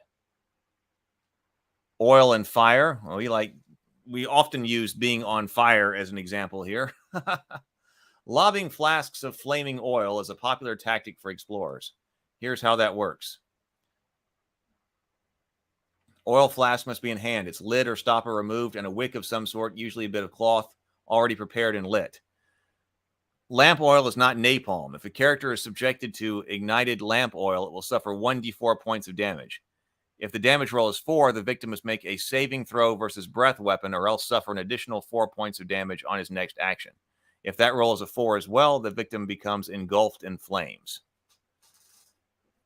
I like that rule. A character completely engulfed in fire is in trouble. The character suffers 1d8 damage per round until he either dies or the fire is put out. Creatures who are light usually react by immediately fleeing in search of water, or failing that, simply run aimlessly until collapsing. Of course, any fire has the chance to alight wood structures or objects, not to mention materials such as curtains, tapestries, and such. Pursuit. Okay, so we got some kind of chase rules right here. It seems Lamentations, the Flame Princess, has a different conception of elves. Yeah, they must be like extra planar, like kind of things like that from why can't it, like Viking lore or something like Norse lore or something like that. Pursuit. When one character or party is running from the other, it's not merely a matter of movement rate, which decides the outcome unless the chase is over open territory. Otherwise, both sides in a pursuit roll 1d20 and add their movement rate divided by 10. For instance, characters with 120 movement rate roll d20 plus 12. The higher roll wins. Individual rolls for those with different movement rates can be used at the referee's discretion. You do not have to outrun the enemy. All you have to do is outrun your slowest ally. No mapping or other record keeping is allowed during a pursuit. The referee will declare in general terms where the character goes. You run down the corridor, past 2 doors, and duck to the left in the passageway. Is a perfectly fine description in a dungeon, with the characters not being told details along the way. After all, the character has been running for his life with the flickering light source through hostile territory. Wilderness pursuit will be rather less mysterious, of course. Dropping items or money or treasure or food might make a pursuer break off pursuit, depending on why they are pursuing. Unarmed combat. Fists do 1d2 HP of damage. Wrestling. Lots of stuff in this book.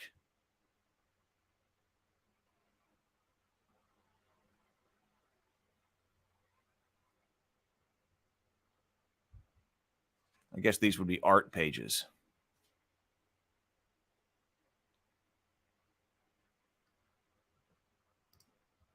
Good morning, Neutromancer.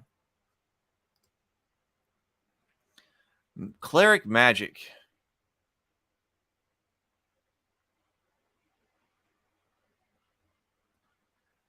Cleric magic is divinely inspired and is granted to clerics through prayer. Whenever these powers are granted to clerics by higher powers, if these higher powers are what the cleric believes them to be, or if all cleric spells are merely ritualized forms of sympathetic magic, are all subjects frequently debated. One thing is for sure, cleric magic is indeed magic of a sort, even though cleric spells are not formalized in the way the magic user's spells are not. Their results cannot be duplicated by non-clerics. I tell you what, let's get into magic next time. We'll take a look at the One Night Werewolf. So actually, this is probably a good place to stop right here. So I guess Lamentations will go on to a third day. So we'll talk about cleric magic and magic users right here, the mages. And what spells next or stuff like that? Looks like we got spells to look at. Okay, so there is more. Okay, so yeah, so we'll look at all of that next time. Let me bring up what I was working with on playingcards.io. And again, sorry, I had, if you're just coming in, my software for my camera is jammed and not working. So we'll have to restart the computer or something to get it working. So, but that's all right. So yay for another Lamentations Day. Magic in Lamentations is great too. That's why I thought maybe we make sure that we give it its due. Let me bring up a Chrome tab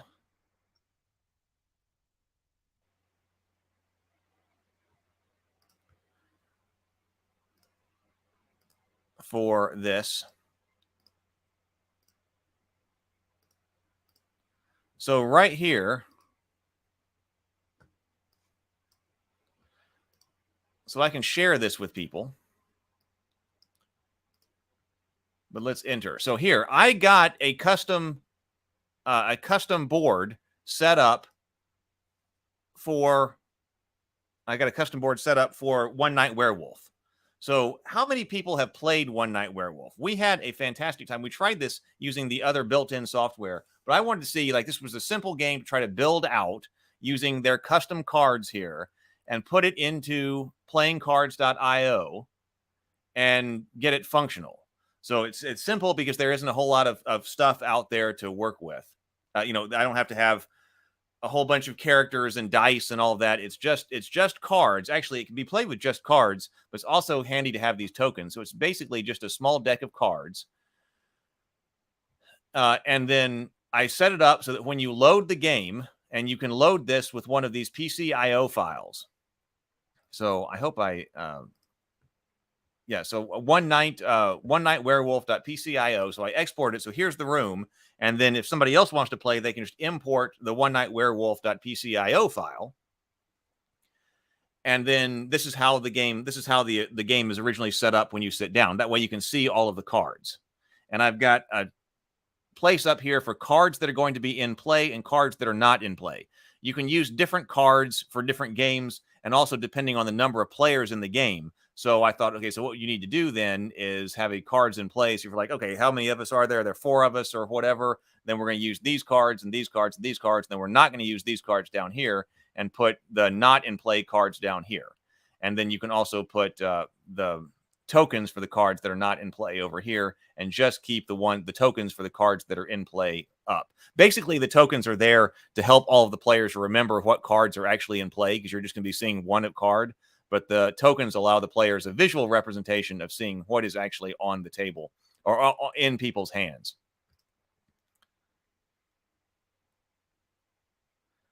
Stray says there, yep, Stray's raised the hand. Micah says, I played in the tavern, a bit odd without being able to do actual body reading or bluffing. Right. Well, I think this is going to be better because we've got the tavern. Like this is we were still trying to get over the hurdle of how exactly that worked inside the tavern. It would, but you still have the discussion. And so you can still be doing the bluffing here and you can be reading voice. Hopefully, I think it would be better if everybody had their camera on, which at the moment, my camera is not operational. So it would be better if everybody had their camera on. Although it would level the playing field for a poker game. But isn't that how they play poker online a lot? So I also have... So we can go like, okay, where is our, let me, grab my rules over here. So, for instance, if you don't know how to play, it's really simple and it's also pretty fast.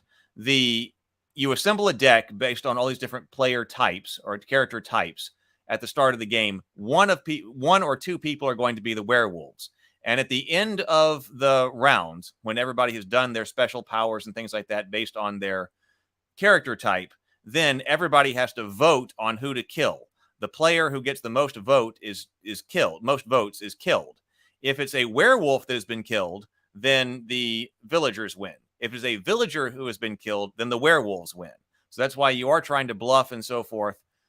Everybody's going to have certain bits of different information about what happened during the game based on their particular role, and then the werewolves are going to try to convince everybody that something else happened, and everybody's going to argue. There's an app that will run this game for you, because everybody does have to close their eyes, and then if you download the app, you can use the app to just hit play on it. And then the app will run you through calling certain players who are to wake up, open their eyes, and execute some function.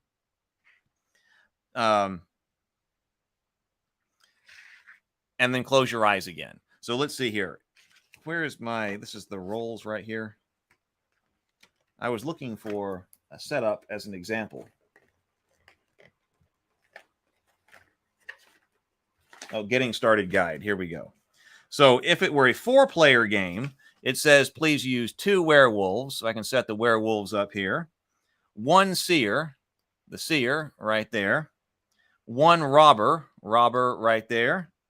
1 troublemaker right there. 1 villager. And then for 4 players, you put in another villager. So you'd put all of those over here and then drop all of these over here. So the Masons would not be in it. Okay, so the werewolf cards, there was 2 werewolves. Yep, 2 werewolves are in it. The Masons are not in this.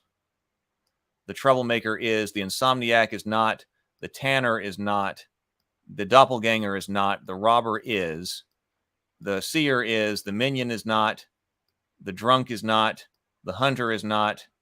And 2 villagers are. Villager can come down here. So there we go. So that'd be 2, 3, 4, 5, 6, 7. 1, 2, 3, 4, 5, 6, 7. There we go. So we've got 7 cards up there. All of these would get flipped. So right click, or no, just click over here on the stack number. So flip the stack, flipped, and then shuffle the stack. Cards shuffled. Now, if this were a 4-player game, then everybody who is playing and would sit down and would get a card. And then there are 3 cards. You should always have 3 cards, 3 more cards than what players you have. So then those 3 cards go in the middle.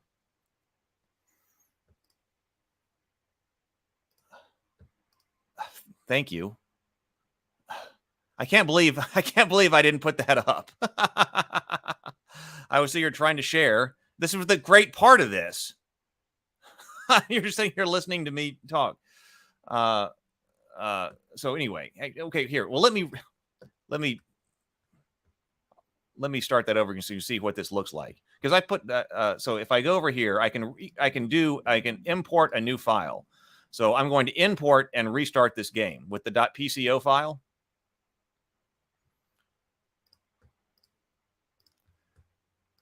Open up One Night Werewolf.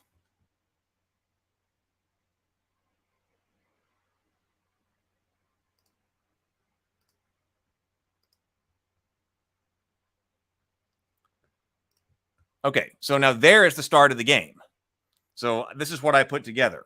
So you've got all of the cards that are shown for all of the different players.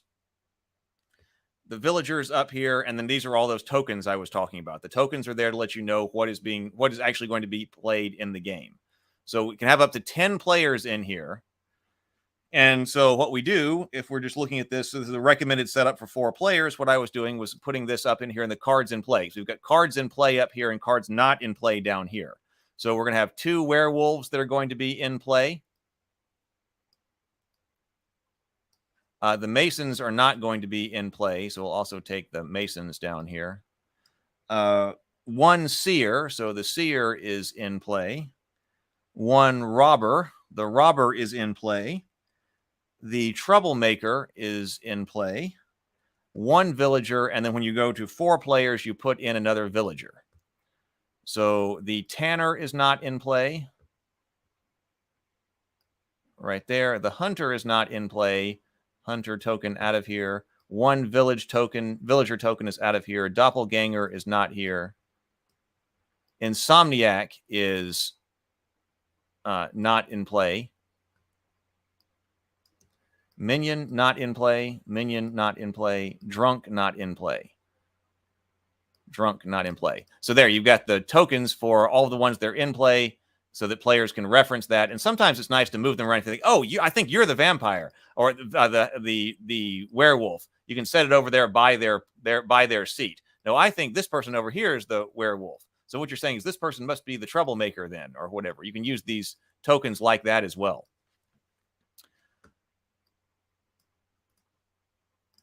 So then you click right here, cards in play, flip the stack over, and then say shuffle the stack. Now you've got the card shuffled, and if this is a 4-player game, then you go over here and give whoever is sitting there on the at the seats their cards, and then you've got 3 cards. You always have 3 more cards than what is than the number of players you have. So those cards are also in play. So if I'm over here in player seat number 7, I've got my card right here, so I can look at my card. So I'm playing a Villager. And then also right here, this is your stack of vote counters right here. So if I drop my vote counters down here to my hand, I can see that I've got 1 for each, up to 10 players. And I have these sets that when it comes time to vote at the end of the game, everybody just drags their vote. If I think that player number 2 is the werewolf or the one that I want to kill, I just drag my vote token over here to the table, and it automatically conceals it. And then when it's time for everybody's got their tokens out. All right, everybody flip the token, and then you flip it over, and then you can see who has been voted out. I think this is pretty cool. Neutral Master says, yay, graphics. Yes, this is much better when we're trying to show what's going on here. So I put the Villager back. So this person right here is playing the Robber. Okay, so for instance, the Robber is one that wakes up during the night. So at night, the Robber may choose. So everybody would be sitting here like this, and then everybody would need to close their eyes. And then the app would be telling people. So the app should be easy to run here because I can put the app on an iPhone, iPad, and then press play and put it into the microphone. So we can be sitting here and also be using the app directly into a microphone. I don't see why that wouldn't work. And then you just listen to, so you have your eyes closed, and you just listen to when the player is going to, when your player comes up and what you're supposed to do. So for instance, the Robber, it says, Robber, wake up. You may exchange your card with another player's card and then view your new card. Oh, so before that, players need to be able to access your card. So if I'm playing the Robber, before we close our eyes, we got to set our cards back down on the table. Now everybody can pick up everybody's card and swap things around. And I have the cursor animatized. So I know that I'm the Robber. So I got my eyes closed, but if I hear the Robber being called, I may swap my card with another player and then view my card. So if I secretly swap over here during the night, this card, my card with that player over there, and then I can view my card, I became a Villager, and then I put my card back. And then I close my eyes and the next player goes. This player over here, this player is the werewolf. So if you are the werewolf, the very first thing that you'll do is open your eyes and know any other werewolf who is on the table. Neutromancer says there was a cool video game about the nature of games like Werewolf or Secret Hitler. They're basically psych experiments. Yeah, they're fun. I love Secret Hitler. I want to make a tabletop or a virtual tabletop version of that as well. I wanted to do this one first because it was easier to structure here. Because there aren't as many components. But I want to do Secret Hitler as well. The issue with Secret Hitler, or one of the differences between this and Secret Hitler, is that you have to maintain your story from multiple rounds.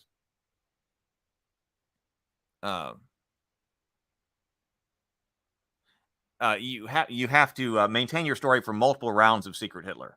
On One Night Werewolf, everything just happens one night. It's One Night Werewolf. Everybody's going to do something one time, and then you're going to discuss for like 5 minutes, and then you have to make your call, and the game is over. Secret Hitler takes longer to play. It becomes much more involved. I like it for that reason, but I also like this for the reason that, hey, it's faster, and it doesn't take all that long to play. Let me see about getting up. Let's see if I can get One Night Werewolf on this iPad over here.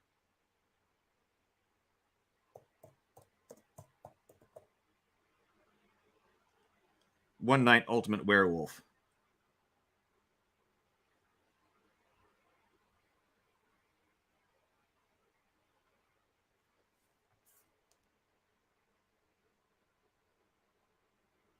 Okay, downloading now. Yes, social deduction games. I've become a fan. I had a fantastic time playing Secret Hitler.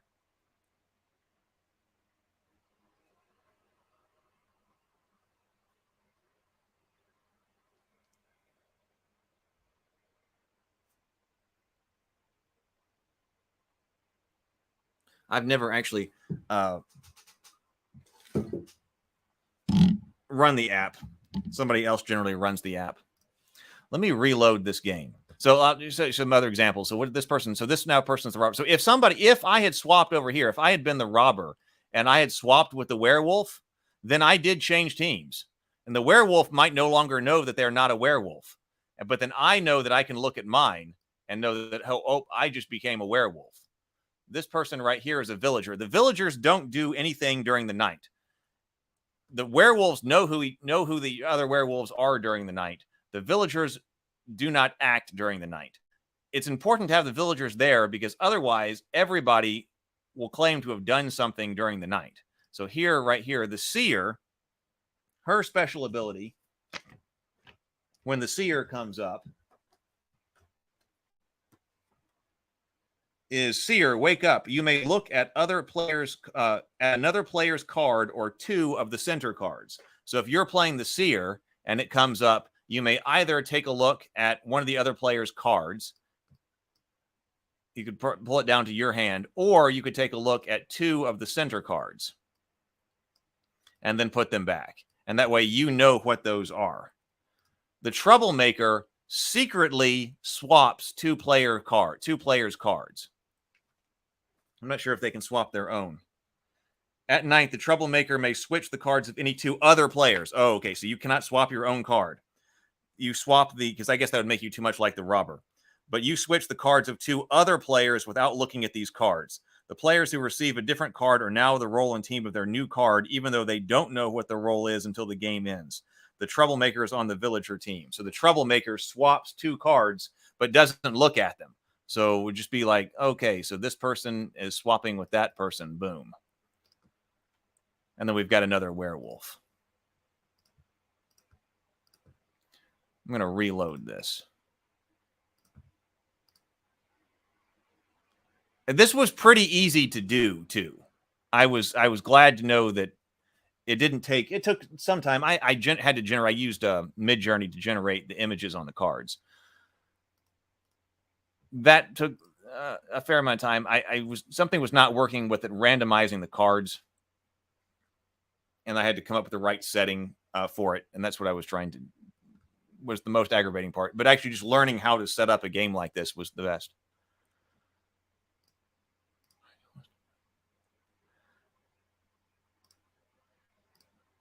All right. Who wants to play? Anybody want to try playing?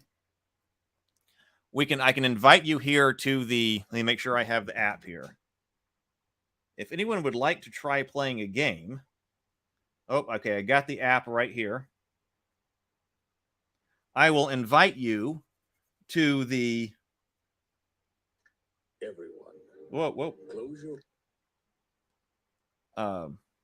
I will invite you to the StreamYard and then give you a link also to the gameplay space. Would anyone like to try it?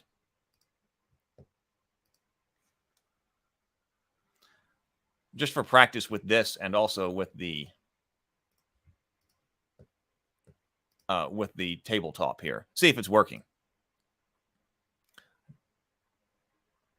I'll tell you what, let me just throw out some of the, let me throw out the links here. So if you would like to come on and play, you'll need to come on the StreamYard link. So here is the StreamYard link right here. And then you will also need to come to the room code. So let's see if this works. Share room code over here. So I'm going to invite everybody to this room right here. See if this works. See if we have any takers.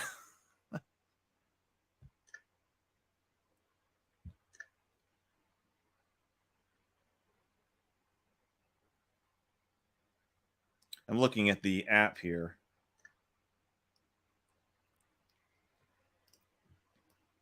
People may have to get to a phone or get to a computer. Zero of the Blades getting on a computer now. That's what I figured. Hey, I'm going to grab something to drink while people are coming in. Just 1 second. Oh, it's time for a Yeti hug break. Yeti hug break, Yeti hug break. Everybody go hug yo Yeti and show yo Yeti some love.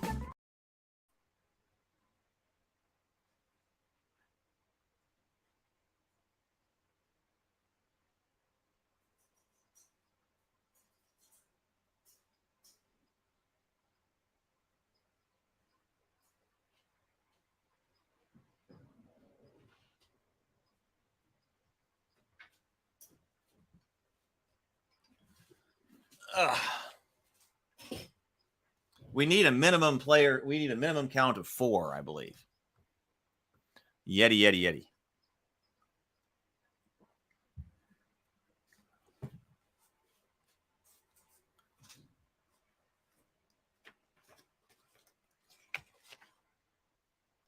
Oh, no, minimum of 3. You can do this with 3. Okay, so Zero the Blade is here. Hello, Zero the Blade.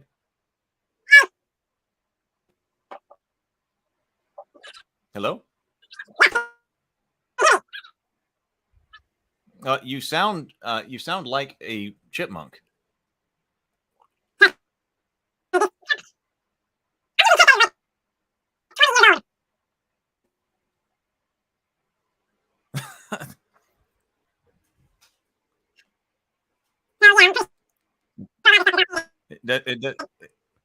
It sounds like Alvin the Blade. I've never heard that happen before.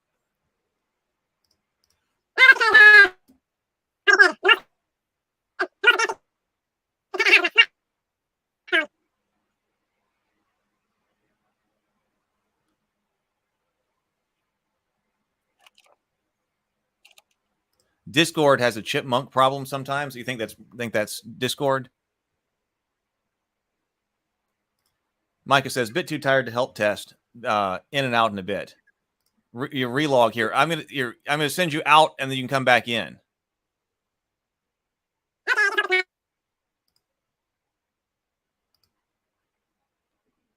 Yeah, click. Just exit, and reload. Hey, Tomocrat, you want to come in and play? We're doing a test of One Night Werewolf using this playingcards.io. It's very bizarre. I just sped up so fast it's unintelligible. 2 villagers, robber, a seer.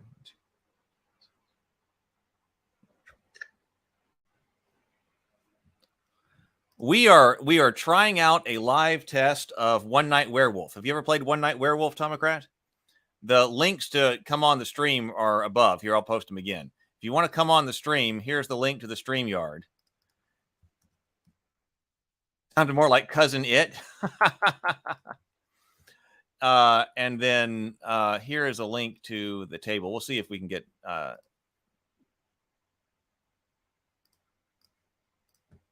somebody interested in. Yeah, I've never seen it before either. Haven't seen it cut out like crazy.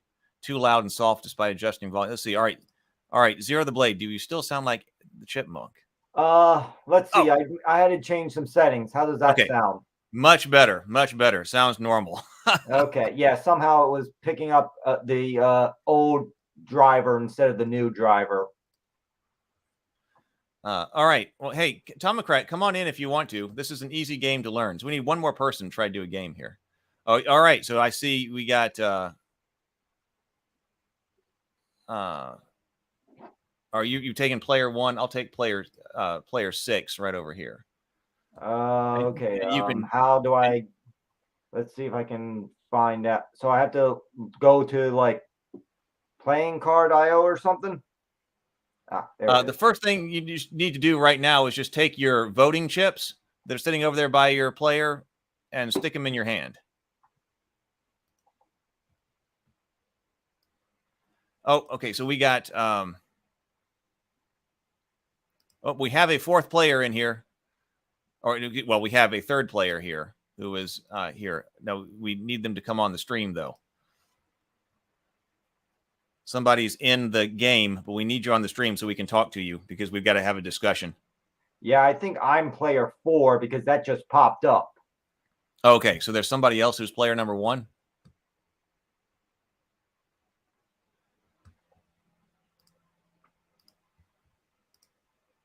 Oh, Tomocrat. Okay, working on it. Okay.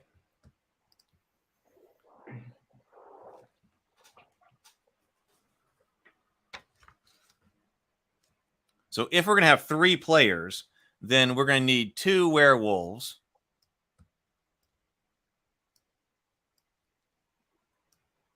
We're going to need 1 seer, 1 robber, 1 troublemaker, and 1 villager. So that's set up for 3.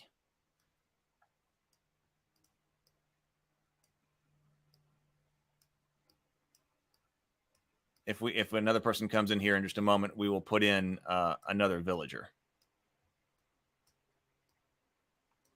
So Masons are not in here. Troublemaker is, Insomniac not, Tanner not, Doppelganger not, Robber is, Seer is, Minion not, Drunk not, and we just have 1 villager right now.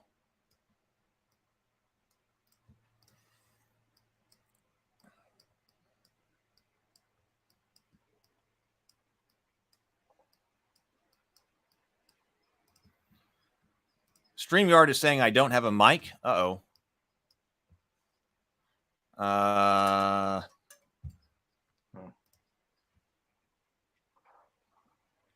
You might want to double check settings there, Tom, because that's what I had to do.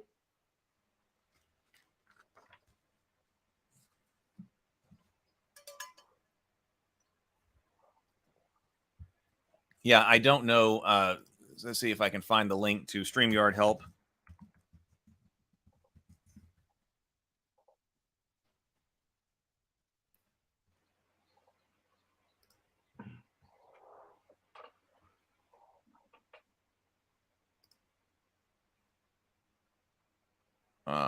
Well,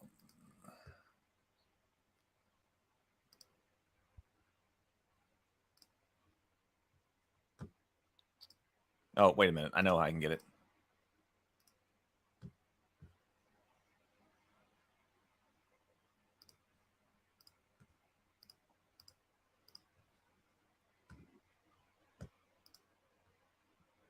You can find more detailed instructions right here. It says if you don't have a laptop or desktop, you can join on your phone, but experience usually requires a laptop or desktop. On Android, we recommend a Chrome browser. On iOS, you must use Safari. That's if you're trying to do it on a phone. For more detailed instructions, you can find that here. I'll post that for you, Tomocrat. Going to restart browser using Chrome. Okay.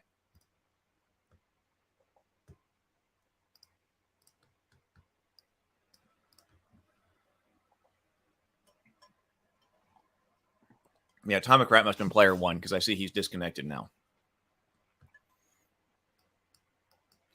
I'll go ahead and flip this stack and give it a shuffle.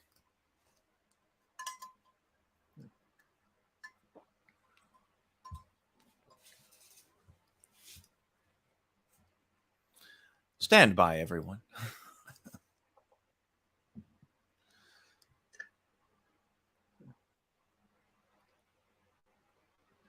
I got the app ready. Seems pretty easy to use. Just selecting which characters are here. There's going to be a 5-minute game timer for discussion afterwards. I think I could change that. Let's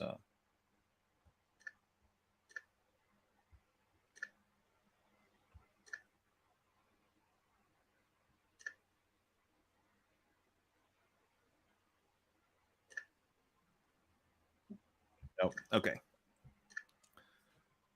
We need some elevator music. Hey, actually, you know, we could get some music going on here. What about there we go. This is called Feeding the Ducks.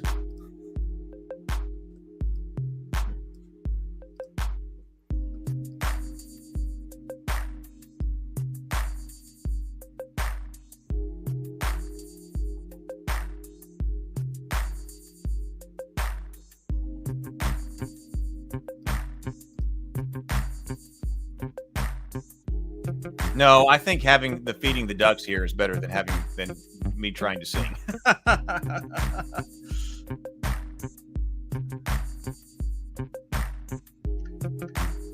Oh, looks like. Hey, Tomocrat. Hello. Hello. All right. Wonderful. Okay. Restarting Chrome helped out. Okay. Wonderful. Excellent. Hey. We were just jamming out here. Okay. Let's. Are you in? Okay, and you're also reconnected to the game. Okay, fantastic. All right. So 1, 4, and 6.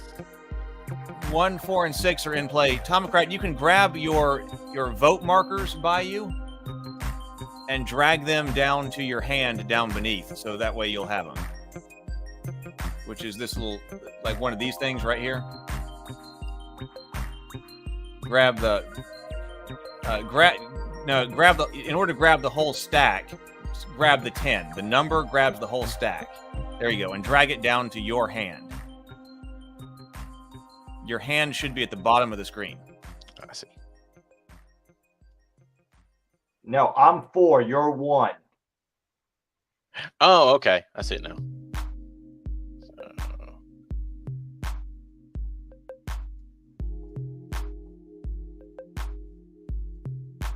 No, I think so Tomocrat, you're number 1. Okay, so grab like this number 11 right here. Grab the number 11 so you've got that entire stack, and then drag it to the bottom of the screen. To the bottom. Okay. And that puts it in your hand. I think you grabbed a vote token from somebody else, so you're probably seeing 11 vote tokens. But yeah, he did. He either grabbed it from spot 7 or one of mine. Yeah, I think I grabbed it from both. Okay, as long as everybody's, the only ones we're gonna need are 1, 4, and 6. So yeah, if you flip, you move things around by grabbing it and holding it. I have the cards set up, or I have both the cards and the vote tokens set up, so when you move them out of your hand, they're automatically face down, so you can't you don't accidentally expose them during the game. So, all right, I have got. Oh, werewolf, robber, troublemaker, and 1 villager. 1, 2, 3. Oh, and the seer. All right, this is what's involved in the game. I got the app set up over here. So I will put that up to the microphone here in a second. I'll reshuffle the cards here, shuffle the stack, and then I'm over here in player 6 position. So player 4, there is going to be your card. Here is your card, and then here is my card.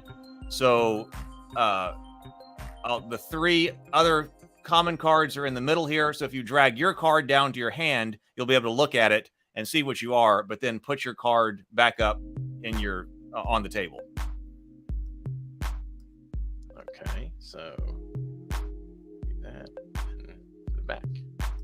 Okay. All right. So this. All right. So now we are ready to play because we know what we are. So I'm going to say play. I'm here. I'm going to take off the feeding the ducks music here. All right. And now here we go playing the game. Where is the speaker on my? Oh, right here. Okay. So point the speaker toward my. Everyone, close your eyes. Werewolves, wake up and look for other werewolves. If there is only one werewolf, you may look at a card from the center.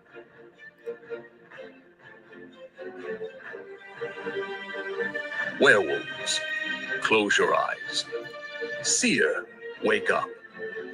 You may look at another player's card, or two of the center cards.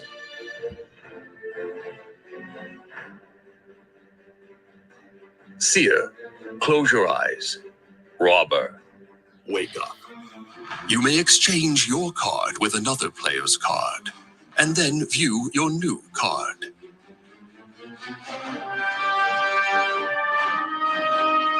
Robber, close your eyes. Troublemaker, wake up. You may exchange cards between two other players.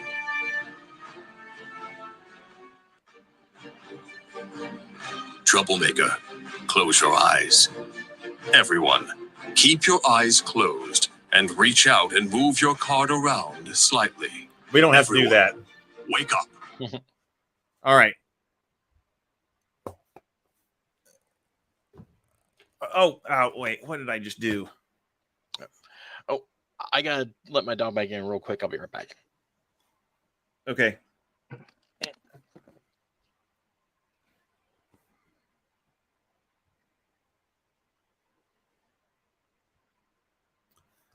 Let's see.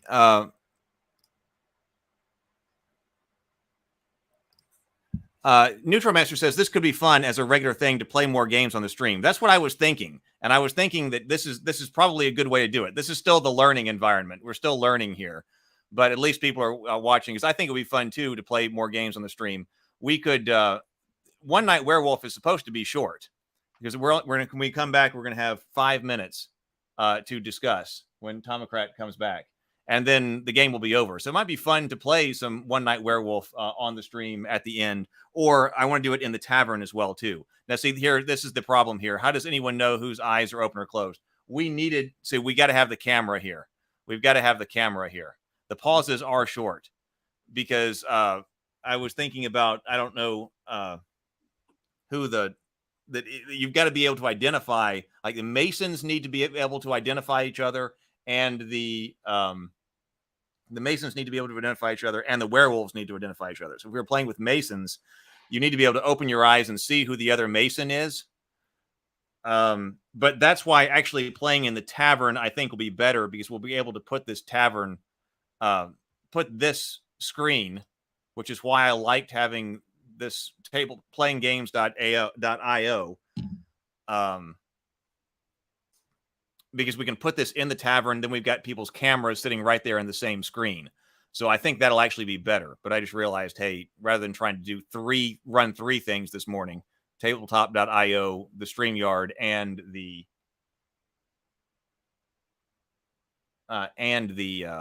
tavern. Let me just try running two.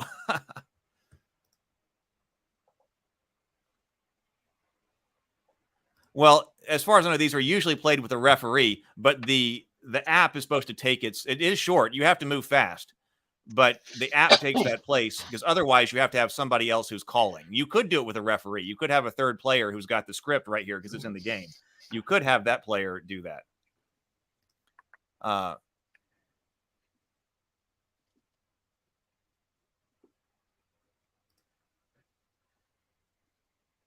All right, I'm back. Oh, yeah, I see what you're saying. In the event that, all right. Well, basically now we have 5 minutes. I've started a counter right now to determine what happened during the night. I guess I will start off. I was the robber, and I exchanged cards with player number 4, but I don't want to say any more than that right now.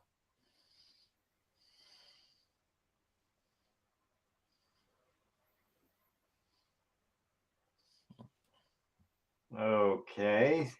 So that should mean that player number 4 is the robber.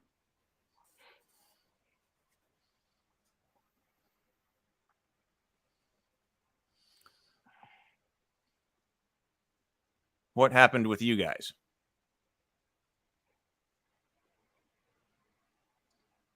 Wait, you can't look at your card. Oh, sorry. Because your card could have been swapped during the night. Oh, okay. Okay. Yeah, so you're not supposed to. Unfortunately, playing with 3 people makes it hard because it's like trying to remember the exact order when things were done. Is like, Yeah. Also, I've never played this. I don't know the rule mechanics yet. Oh yeah, sorry, I should have said that. Yeah, because the player. This is all test anyway. But yeah, so if like when the troublemaker swaps cards or something like that, you don't look at your card again because you don't know what's happened during the night.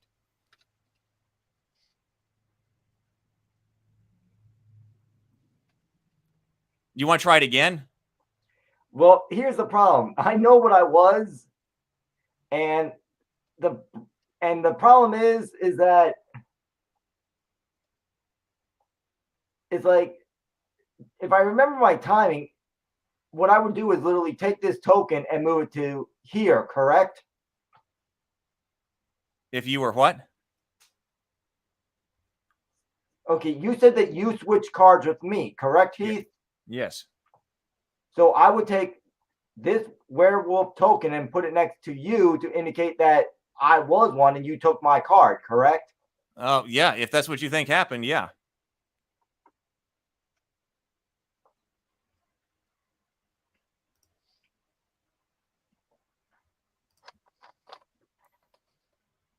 We're a little bit screwed up because Tomocrat saw the card. Yeah, that's my bad because I had to leave. So sorry, didn't catch all this. You want to just reset and redo it? I'm fine with that. Okay, let's just do that. Let's do that. That way we know we're playing Korean because this is still learning anyway. This is still learning the tech and the game. So yeah, the only time you look at your cards before the night begins. So let's put everything back. Okay.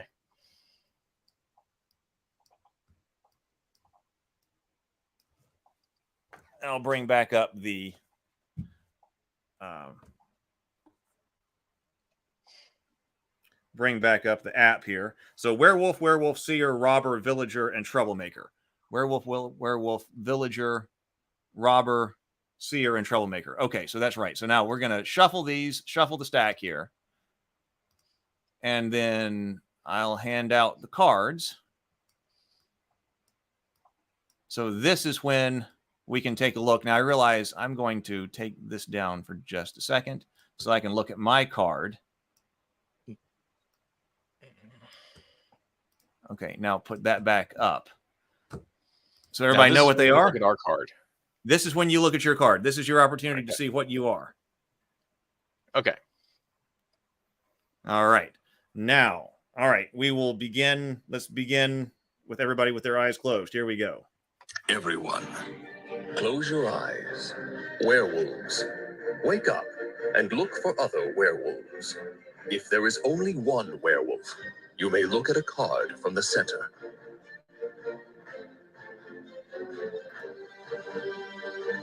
Werewolves, close your eyes. Seer, wake up. You may look at another player's card, or 2 of the center cards.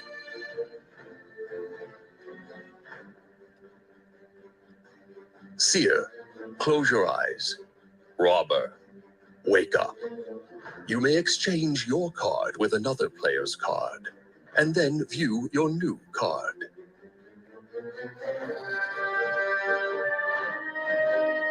Robber, close your eyes.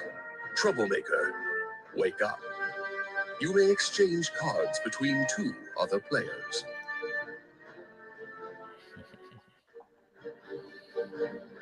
Troublemaker, close your eyes. Everyone, keep your eyes closed and reach out and move your card around slightly. Everyone, wake up. All right. We may, so we are now on.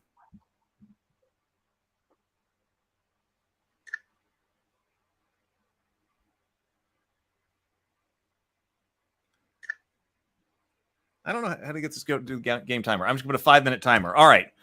Go ahead. Who wants to start us off? Well, all I know is that Heath and Tom, you have been switched. Okay. So you were the troublemaker. So you're saying you were the troublemaker and you switched me and Tom. Okay. That would make Tom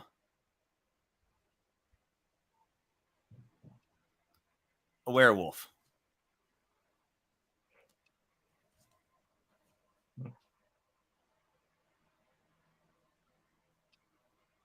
Okay, and since I knew what my card was, I put like a token to what I think you were. Yeah, you can use that for easy visual representation. All right. So I know what my original card was, which was the seer. Okay, and so I was a villager, so I didn't do anything.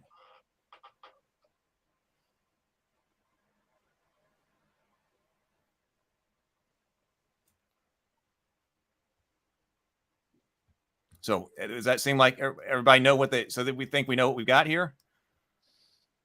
Does anybody know who they're going to be voting for? I'm going to go ahead and put my vote marker. I can put down anonymously. So vote marker. My vote marker is down. All right, where'd you get the vote marker? They're in my hand down beneath.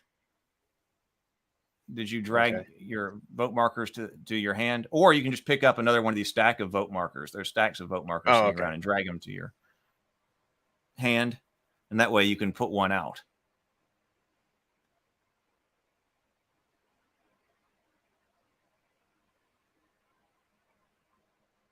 If you need to pick up a whole stack of them, click the letter. Click the numbers. Okay. Let's see. Are you sure you have the right vote number, Tomocrat? I'm not too sure. No, because he's grabbing them from player 7. So I put that back? Yeah, you're supposed to grab them from your play zone. Oh, the ones in the bottom? Yes. Oh, okay. Oh, I see one now. There it is. This is difficult because I'm broadcasting while we're doing this. I know. Well, I'm trying to stay. Yeah, I'm trying to stay in the virtual room, not go into the YouTube channel. Okay, so let's try this again. There we go. All right. Everybody got their vote marker? All right, flip it. Everybody thinks I'm the werewolf.